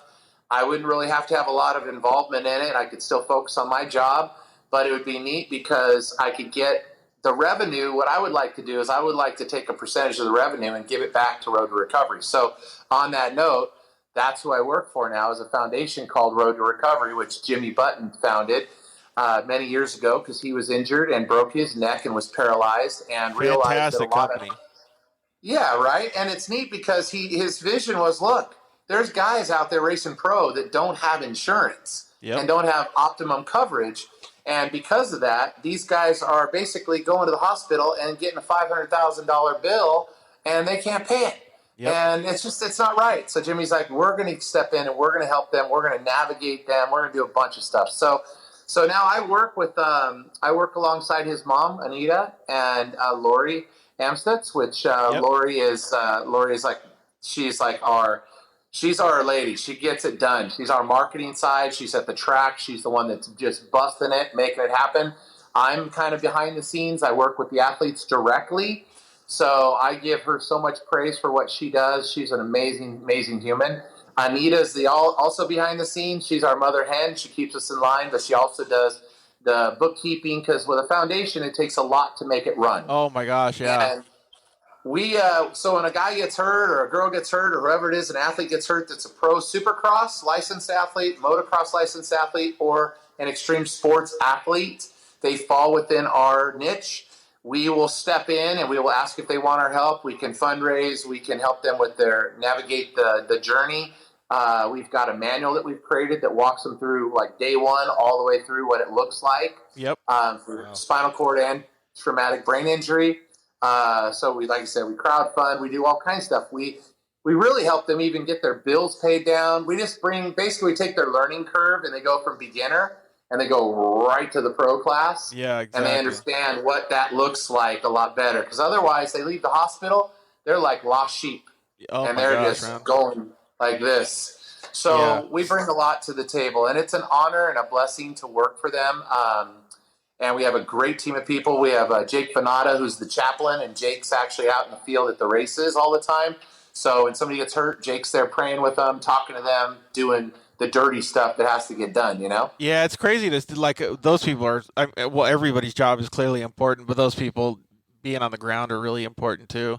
You know, it's funny that you talk about all this stuff because you know you and I talked over the past few months because of my latest injury, but I had a little bit more experience than other people because I've gotten hurt too many times. But the craziest part about it is I've gotten hurt a lot in my life. You've gotten hurt a lot. Casey's gotten hurt a lot. But every single time, there's something new that you have to, you can't figure out. I mean, to date, I think we've gotten just over or just under $500,000 worth of bills. And it's only been 5 months since I've gotten injured. And we've had fundraisers and we've done things to help cover some of that stuff. But still, I don't know how we're going to, I'm going to have these things that I'm going to have to basically devote as a job, probably 20 hours a week, to be able to handle all these things when I go through this accounting process in the next couple of years. It's crazy. And the medical field changes and the insurance changes, all these different things change. And for them to have all of this manual that they've created and all of the knowledge that they have with road to recovery, when he called me one day, or I called him, and Mike, you had given me so much information that I didn't know about, and this was stuff that off the top of your head. You said, hey, we may not be able to have you fit in our criteria to do a fundraiser, but you know what? Let me just spend a couple hours teaching you this stuff. He had no qualms doing that. He had a full day scheduled, but he still gave me all that time. How amazing is that? Yeah, what a blessing what you guys are doing, Mike, because I can't imagine how you're touching people with, we'll just go back to, again, I don't know what it's like, so I can't speak completely to that, but you're in this place where you have no idea what the next step is. And it's just a mountain of stuff coming on you. Yep. You don't even know where to start. So I can imagine just that one step forward that you guys are providing, and you guys can speak the language because you've been there. What a huge blessing. We appreciate it. It's an honor to do it. I tell you what, it's for me, guys, doing it runs me back through it every single time. And I have my own challenges every single day with my injury, and yet I have to put that aside and my problems, and I have to focus on these people because they have a need. And it's tough because I wake up to the reality every day when I go to get out of my bed and into my chair. I'm like, yep, I'm still paralyzed. It ain't no different today. And, what's it going to bring today? What do I have to look forward to today? Oh, man, I got to be careful. My leg's doing something weird today. Oh, man, I'm not sitting very well, I'm crooked. Just always something. I've had bladder issues and infections, and it's just not. It's we call it the gift that keeps on giving. Yeah, but it still goes back to what we talked about before, your perseverance. And in fact, I love that word so much that's what we named our race team. It's called Persevere Motorsports, and that's the business that handles all of the racing stuff. But it's crazy to think that there's so many people out there that are going through this. Like Jesse Nelson, I talked to him a couple days after he got hurt, and I could only do so much for the kid, right? I can tell him what's happening with me and how I did the things that I did, but it doesn't mean that it's going to affect his life in a positive or negative fashion. But I don't know what, maybe Mike, you can expand on this a little bit more. What can a knowledgeable person like you bring to the table if somebody does get hurt? I mean, like we just said, it's really simple because, well, it's not simple. They're never simple. Everyone's injury, like your injury and my injury, are completely different. Even though it's four vertebrae different, it's still completely different. Yeah. Yeah. It's, I work with these athletes. I go to the rehabs all the time. I do peer counseling. So I see so many different kinds of injuries that it helps me when I see something. I can kind of help navigate it a little bit. I know what medications, what trials are out there. I mean, really try and stay abreast of what's happening in this world with the injuries. And then I try and just tell them, I said, take it. The problem is you can't really help an athlete. It's like an alcoholic. You can't help them until they actually want help. Yeah. Okay. So because they're strong could be people. Your sponsor. Yeah, I'm your sponsor, but I'm not going to reach out to you until you call me. Yep. So I can give them the appetizer menu, and I can say it's all on here, but I can't do anything until they go, okay, I actually need your help now. Yeah, exactly. So what I find with a lot of these athletes is they want to, the first thing that happens is the mindset is I'm walking. They don't want to hear anything about being in a wheelchair. So I don't even bring that up. That's respectful for their mindset, though. Yeah. I mean, I was the same way. I didn't think about, I'm going to live in a wheelchair. I'm like, okay. But when they finally get to the point where they've accepted it, then I can go and I can give them more stuff. I go, okay, here you go. So I try and navigate around the person and how they're kind of reacting and stuff, because the first thing that happens is severe depression. Yeah, exactly. You know, they go from Mr. Positive to they're in the dumpster, and you got to pull them out little by little because it's not a good place. And it goes on for a few years like that, because the first year it's like, oh yeah, okay, I'm just doing my thing, and they're so in therapy, doing therapy, that everything else doesn't matter. Once therapy stops and they're done and they're going, oh man, I have nothing going on. I got no life. Yep. Where did all my friends go? You know, Exactly. Nobody wants to hang out with me. And it's hard too. Like, I don't clearly do anything as at the level that you do, but I try to give back a little bit too. And I work for, and you probably know them, I'm a peer mentor for the Barrows Neurological Institute in Phoenix. Yep. And so in Southern Arizona, they had a gap that they didn't have anybody that was getting hurt for Southern Arizona. We live about 2 hours south of Phoenix. And so I'm one of their resources in Southern Arizona to help spinal cord injuries or brain injuries. Okay. And I've noticed that during my span doing this, and I've done it quite a few times, which is okay, but I just like what you said, I can't do anything more than tell them to keep a strong mindset. My first thing is I always tell them, try to be as happy as you can and have the strongest mindset that you can. Find something that puts yourself in a place where you're not drowning in your own, sorrows or whatever it is, because you really have to be a special person to be able to put your mind above what your body can actually do. Yes. Yeah. And it's true. It hurts though. Like, it hurts me going to see these people because I want to just try to scratch their brain and make it turn on to what I know now, like I'm so far down the road like you that it's, how do you give them that information? But the last couple guys that I've dealt with have done fantastic in their recovery and fantastic in what the things that they've done now. But man, for the first few months, it was horrible for them. Horrible, like worse than anything that I've seen for myself or for a few other people. So I think it's fantastic what you guys are doing, because you will, take a strong-minded person, a weak-minded person, or whatever it is, and you just give them guidance and help them and hold their hand the whole time. It's fantastic. That's a perfect way to put it. We hold their hand, and we really do. I don't have a problem. It's their wife, it's their mom, it's their dad, or it's the husband sometimes. We hold their hand. I walk the journey. I cry with them. I mourn with them. We laugh together.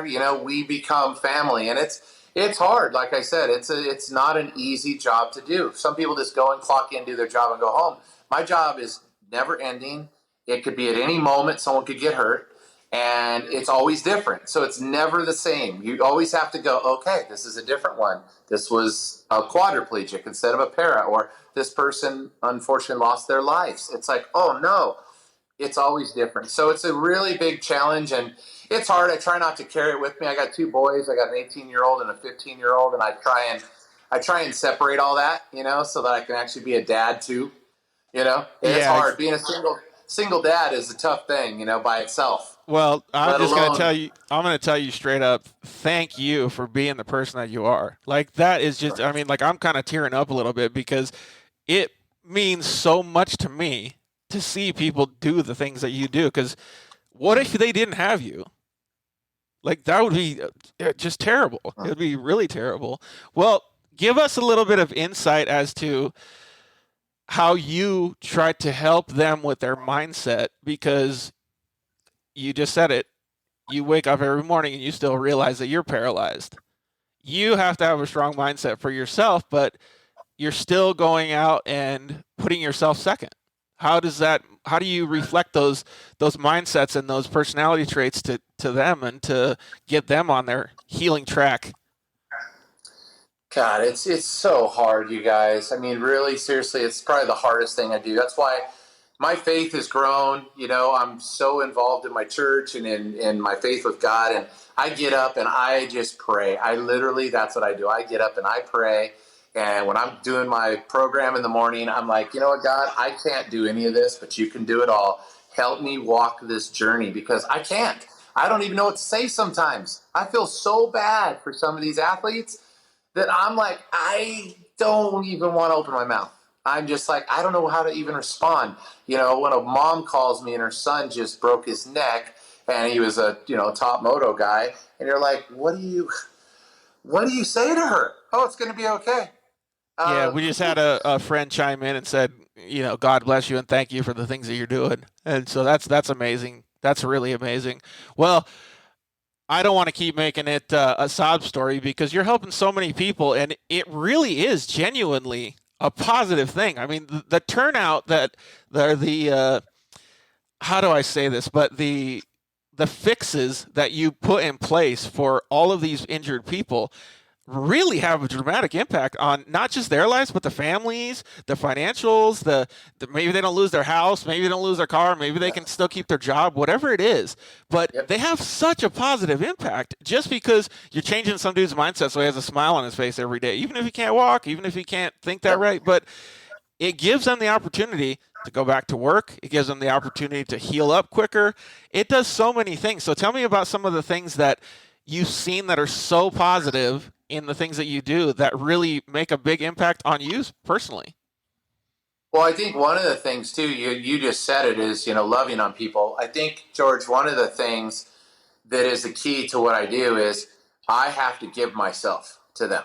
I literally have to give myself, my heart, my soul to these people. And so I plan on that. When I'm done with the day, most of the time I'm kind of emptied out, and sometimes I need a little bit of that back, Yeah. But you basically have to turn and go, hey, I can have as many problems I've got. I have to put myself in their position and what the struggles they're going through and relate my information to them to best help them with that situation. I try and take little baby steps with all of it. I just try and go, hey, I'm going to give you like a baby bottle, and I'm just going to give you little tiny tidbits, because if you give them too much, you flood them. Yeah. They're not going to even be able to handle it all. So you just give them a little bit. But for me, I just feel that you love people. And I think if you give them what you'd expect back, it goes a long ways. And I just give every ounce of love that I possibly can that God has given me. I try and give that back to them. That's what I try and do. And I think if you talk to some of the people, some of my athletes, you probably get that they go, man, Mike just loves on me, and that's what I do. I love on them. I care for them. I support them like a parent would, I support them.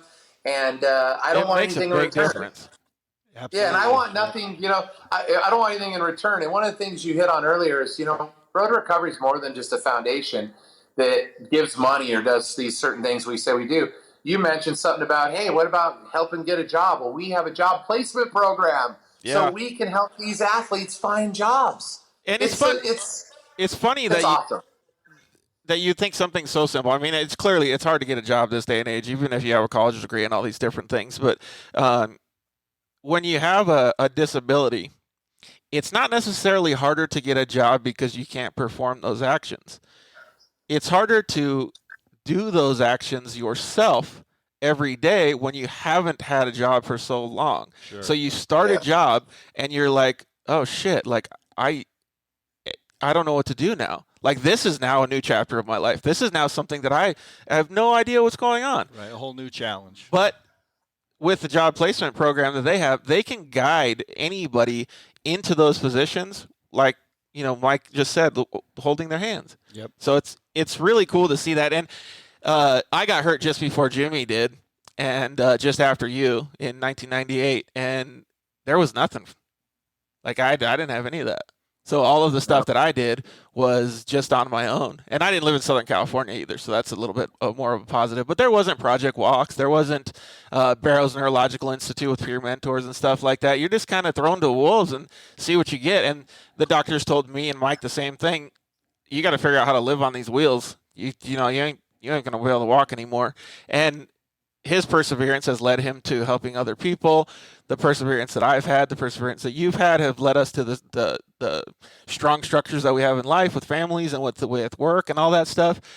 So just the little things that they help with to help that person, let's just say it's rolling a wheelchair into their new job and this new structure in their life, is going to be an everlasting piece for that family, the friends, the person. It's so awesome. So awesome. Absolutely. And Mike, you can judge a tree by its fruit, and obviously what you're doing is what you need to keep doing. You're right where you need to be.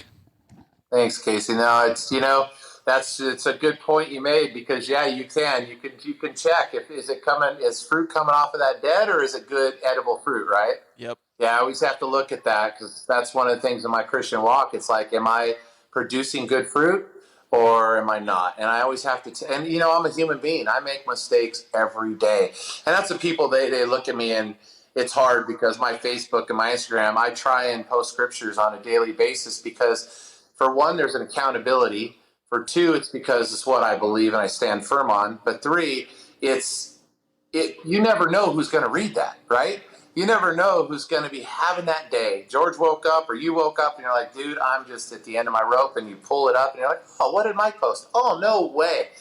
God works in such amazing ways. And that's why I think this job, you never wake up and go, dude, I have the coolest job. I wake up every day to the coolest job.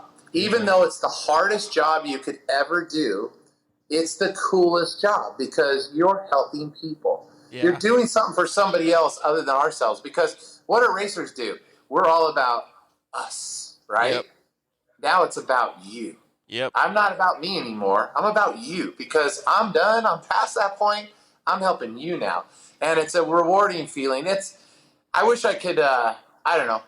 I wish I would have known this years ago, but it's like, I wouldn't have had all the experience of being in the wheelchair that long. I'm 20 years in, and I wouldn't have had the knowledge that I have now, so it wouldn't have been valuable. I would have been spitting out dead fruit, Well, you're doing amazing, Mike, so keep it up. Well, let's transition into a couple other things. So I'm going to do this as a two-part question so we can get it done quickly. But how's family life, and what do you think the future holds for you? Well, I'll be honest, I have my days. I have my days. I wake up sometimes and I'm struggling. And I sometimes ask God, what's going on? Why am I going through these tough times? Divorce life is not easy. Making stupid mistakes in my life, causing my divorce to happen 10 years ago, is rough. And it's hard, because I miss being married. I miss that atmosphere. I miss having everyone in the same house. So it's hard, because I'm a paralyzed parent, which changes everything. Yeah. I can't kick the soccer ball for my son. I have a hard time throwing a football, because if I do, I tend to want to flip over backwards. Basketball is really hard, because I almost flip over doing that. And it's for me to get geared up to go ride my bicycle around the block is not worth it. You know what I mean? I hate to say that, but it's hard. To go to the beach with my kids is a full ordeal, because I got to get this chair out. I got to have all this stuff. They got to pull me across the sand. It's hard. Yeah. It's really hard. And yep. I've been struggling for a few years now mentally with the battle. I'm thankful for friends, all my friends from church, my close friends, my family, David Bailey, who's like my best friend, my buddy Robert Taylor. These guys keep me grounded. And they kind of like, when I'm having one of those days, I call them and I go, hey, I'm having a day. And then they feed into me. But being a single parent's a hard job as it is anyways, but being a single parent in a wheelchair is a tough deal. So I have my own house, blessed with a beautiful house. I drive myself day to day. I do everything by myself. I don't need anybody to do anything for me. Once in a while, if there's something I need picked up that's heavy, I'll get my kids to come help me. Day-to-day life, I think you've seen, it's like I've done triathlons. I raced a NASCAR truck. I love riding my bicycle. It's like one of my passions, but I have had a really rough time for the last 6 or 7 months where I've just had a hard time being motivated to do that. And I'm not sure why. I'm just in like this weird funk. And so I'm trying to get out of my funk right now and get back into it again. It's just, I just got a lot of other things in my head, you know? Yeah, exactly. Well, and like we mentioned before, when you're giving all that you can and not leaving anything for yourself, I think one of these days, you know, as I think you should take a vacation for yourself for a weekend. Go down and do some mic stuff. You know what I mean? And just go give your fuel tank what it needs so you can have a full tank. Yeah, you're right. You're right. And you got to do that. I literally need to find that quiet place, go do something fun. You know, it's what's really tough that I'm struggling with, and I'll be honest with you guys, is that, you know, when you're in the wheelchair now, everything's really expensive. Just the cost to live is really expensive. Yep. And, you know, Road to Recovery does well, takes care of me. My bills are paid. I got food on the plate, but you don't have like an abundance. You don't have an excess, you know, to go do stuff. And I want to buy like a mountain bike. And it's been my dream. I have never been in the dirt except for rolling around in it at the track. And I really want to go mountain biking. Those things are $10,000. You've helped me with a bunch of stuff, and I'm not trying to get all Oprah Winfrey over here on this little Dirt Life show, but I have last week we did a photo shoot for Anheuser-Busch, and it was an adaptive photo shoot. So it was showing how a brewery up in Tempe, Arizona, could have more of an adaptive culture because they want to get more adaptive. They saw a gap in the market. So at this photo shoot, I met a gentleman named Eddie King. Eddie King used to be a really badass mountain bike and bicycle racer. And Eddie has invited me up, and I'd like you to see if we could get you a plane ticket to Phoenix to go. He works with Haro and what's the company that does Dura Ace and all that stuff? Shimano. And they do a bunch of things with and he broke his back, so he's injured like me and wears AFOs and stuff. And he wants me to come up and try, because I've, same as you, want to ride a mountain bike, and he wants me to try one of those electric assist bicycles. So maybe if we talk to Eddie, you and I can both get out there and go do some cool stuff and have some fun with them. I think that's what it comes down to. You know, you just get kind of in this little rut, and I've just been doing it for 20 years. And I go and look at my bicycle, and it's like, I've ridden this thing for 12 years now. I'm like, I want something different. So just in that little rut, but I get up, I put a smile on my face. I'm a happy guy. I love people, and I'm not going to change. But yeah, but life isn't always pretty. You know, there's times that are tough. You know, it sucks sometimes. I'm sure you have a strong support mechanism with you too. We just had our buddy, Casey and I's buddy, John Lavoie, we called him B-Rat back in the day, but he just chimed in and said, I remember the first time that we got you on a mountain bike and we had to hold your feet and stuff. He'll never forget that day. And that's cool to see that type of thing. And I want to continue that with helping you and helping other people. And it's still baffling to me how much you give. I don't know if I would have that amount of strength to be able to. I kind of feel like I'm selfish giving myself the love and stuff that I need, but I really do feel like I do a good job, and I feel like I could be a better person learning a lot of stuff from you. You know, we can always be better. We're always evolving. You know, we're always growing. We're always gaining knowledge, and I don't know. I just do whatever God's given me. I just going to give it and make good out of it, you know? So, yeah, we'll cross that bridge. So we'll cross that bridge and we'll go out and do something different. I mean, I love the side-by-side stuff. I've done that before, and I love what you're doing in it. I love Jesse's getting involved in it. I think I'm at that age now where I'm getting, you know, the older you get, with age comes a cage, obviously. You would have so much fun in one of these race UTVs, man. I'm like scared though to get hurt, you know, because I've been hurt for so long that my bones are very fragile, and I just get really scared that an impact would hurt me. So I'm like, I don't want to go out and race, but I just want to go out and have fun. Just take my kids out, go to the desert for a weekend. Polaris used to loan me vehicles, and I would put hand controls just to help the hand control company. Yeah. And we would design hand controls, and it was probably the funnest time I've had in so long. We were up in Stoddard Wells Road every single week, just motoing. And I mean, I had more fun than ever, and I had to give them back. So I was like, oh man, but one day we'll get back in there and have fun. But it's such a blessing to have those nowadays for you guys to go out and race. Yeah, it's cool that Jesse's able to bring another market to the side by sides and stuff too. He does a great job. Well, one of the things that I'd like to do, and I mentioned it in a previous show, was I built a car called Project Unicorn, and Project Unicorn is special because it's something that I was never supposed to be able to do, and I can, it's my unicorn. You know what I mean? So I would like to be able to share that vehicle and do some other things with people like yourself that is not on a race course, but we have a very lofty goal to be able to drive the Trans-America Trail across the United States. And I want to do it with people with dual sport bikes, people with maybe amputees, people with limited abilities and side-by-sides and things like that. And I would like to see, with Road to Recovery, with you and with Jesse and all these cool people that are into this thing, if we could all try to help some other guys that are, having a hard time, and even like you just said, bring some joy into your life. And whether you can go across the country or not doesn't matter. Maybe you can only go for one day and you ride the thing for 3 hours or 4 hours, and then you fly home or whatever it is. I think it would be so cool to have these little adventures that people could go on. And the main thing is it's not like you're going out to conquer the world. It's just something to look forward to. That's what Mike needs. That's what I need every day to live. Yeah. Like I give myself. That's all it is. One of the main reasons I love tacos so much is because it literally changes my mindset so that I can have something to look forward to every freaking week. Right. When it comes Tuesday, I am so freaking happy. But it literally changes my perspective and perseverance throughout the week. It's just so great. You're right. God gives me my hope, and I'm thankful for that. It's just, you want to go do something. It's like God gave you life. Let's go out and do some things. But it's very limited because when you're in a wheelchair, you're very limited to how you do it, how you get involved in these things, what kind of mechanisms you need to do it. So it's just hard. Everything's just really difficult. So you have to kind of get past that. You find guys like yourself that are like, let's do this. You got to find guys that are wanting to do that and go do some fun stuff.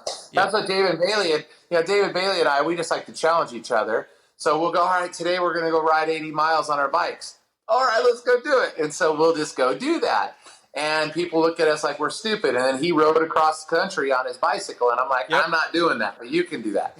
So we like to do things and push ourselves because it's just fun. You have this life. It's fun. And you know what? You never know who's going to see that and go, wow, who is that guy? What's he do? Yep. And then they get your story and they know who you are. And who knows, maybe they come to Jesus because of that. You know what I mean? So you never know. The guy is having a downer day and he sees a guy in a wheelchair just go wheeling by him and he goes, what? Yep. I had a bum knee and that guy's in a wheelchair?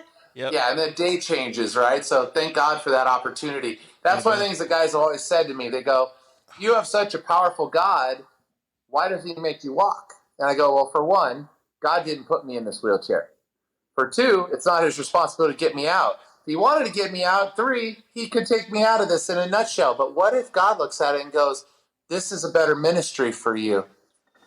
Yeah, it just depends. For him, not for me. This is a better ministry for him. Yep. And I'm going, yeah, but I got to deal with this? But no, at the end of the day, I get it. If this is what God's got, this is God's plan, and I'm good with that. Yeah. I don't care if I walk again. And now you've always known what makes you happy. So you clearly help everybody else, and you've just said a little bit ago that you wake up happy every day. And if there's a little thing that you have to do for yourself or something to look forward to, let it happen, man. It's awesome. And the good thing is about that is the more things that I venture out and do, the more I can help somebody like you or Casey or Jesse or anybody that has a need. I go, hey, guys, guess what? We can go do that because I know how to do it. Yep. And then you go and do it. So I helped Blake Savage get his hand controls in his Honda, in that brand new Honda. And, he's out living his dream. His smile on his face, you can't get rid of it. Because he's out in the dirt, he's having a blast. So it is just so awesome to see. So, I think we should definitely start talking. Maybe we could have another episode or we could work together on seeing if we could put some smiles on other people's faces and have them go do some fun stuff. Even if it's not going across the country, we can just go to the sand dunes or something. Love to. I'm down for some experiences like that. That'd be a blast. Cool, man. Well, I definitely want you to drive the unicorn, not just to get pictures of it, but I think you would have a blast. This thing is insane. As long as I don't have to wear a unicorn outfit, is that cool? Well, you're going to have pink in the picture. It's got a pink sticker kit, so. And it does have unicorns on it. But I'm all right with my feminist side. Just kidding. Yeah, I think once you start it up and rev that 3-cylinder 1,000 horsepower or 1,000 cc engine, you're just going to be like, oh, this is definitely my unicorn too now. Yeah, I'll be pretty excited. That puts me back in my old NASCAR truck. And it's like once you fire it up, you're like, now I know why I do this. Yep, exactly. Cool. Paralyzed, but you can still feel the vibration. Oh, man, it's awesome. It's awesome. Well, the last question we have for you is, what does Mike Young, other than Big Gun and other than Young Gun, what does Mike Young want to be remembered by? That's a good one. I always think of this question. This is a serious question for me, is when I'm on my deathbed, what do I want to think? I could give a shit whether they thought of me as a fast dirt bike rider or off-road champion. I just want to be known as a good person. Like, they look at me and they go, thank you for being here. You change people. Well, that's a good, and I like exactly where you went. In case, where are you at with that? Are you at the same place? Yeah, amen. Here we are. We just do the best we can, right? And hopefully we touch lives and help somebody be better. I like that. So for me, I just want the dash in the middle. I want that dash to basically reflect a guy that wasn't perfect, that just tried to do good, that followed the Bible as best as he could, and just was the best example I possibly could be as a human. And I want people to see that I hopefully gave everything that I could, and I did what I was supposed to do while I was here. So I just want people to remember me in a good way, going, hey, man, Mike was just like George just said. Mike was a really good guy, and I appreciate him. I want people to know that I love them, you know? I love them, and I hope they love me back. So that's it. Well, we definitely know a lot of people that love you, Mike, so I appreciate you taking the time and expressing all your caringness for everybody, expressing, well, just how much you do love people, and congratulations on your achievements, too. Like, you're a bad dude. No matter what you think, no matter what hardships you go through, I fucking idolize you, dude. Like, you're a bad dude. So keep up the hard work, be a champion in life, and, man, we love you. Never give up. All right. Well, he already knows Of course. he knows not to never give up. So, yeah, Mike, I appreciate you sharing your testimony, and I believe that you're touching major lives. You're a light in a dark world, and you just keep doing what you're doing, man. Thank you. You guys both are an honor. You're a blessing too, and what you're doing is awesome, and I support you as well. And it's been a total honor and a privilege to be able to be here today with you. Well, thank you very much for staying up late. I hope you get some rest and wake up tomorrow morning with a smile on your face, bud. It'll happen. It'll happen. Smiling Mike. That's me. All right, dude. Big Gun, Smiling Mike, and Young Gun. All three nicknames, dude. All right. There you go. Well, we'll talk soon, Mike. Love you. We'll see you later. Guys. Take care, Mike. Have a great night. You too. Bye. All right. Well, that was pretty emotional for me. Like, for real. Awesome. And, I mean, we could talk about religion and all that stuff, but the guy is just like, he lives a good, driven life. Well, he cares about people, obviously.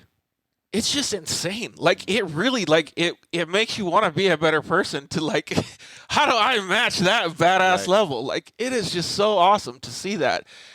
The amount of people that he's changing their lives. He's helped. Weston Pike just got hurt. He didn't break his back. It's spinal cord injury or anything. Jesse Nelson got hurt. There's so many people that he affects, and he only probably told us 2% of the people that he helps. Right. And that is selfless, completely selfless.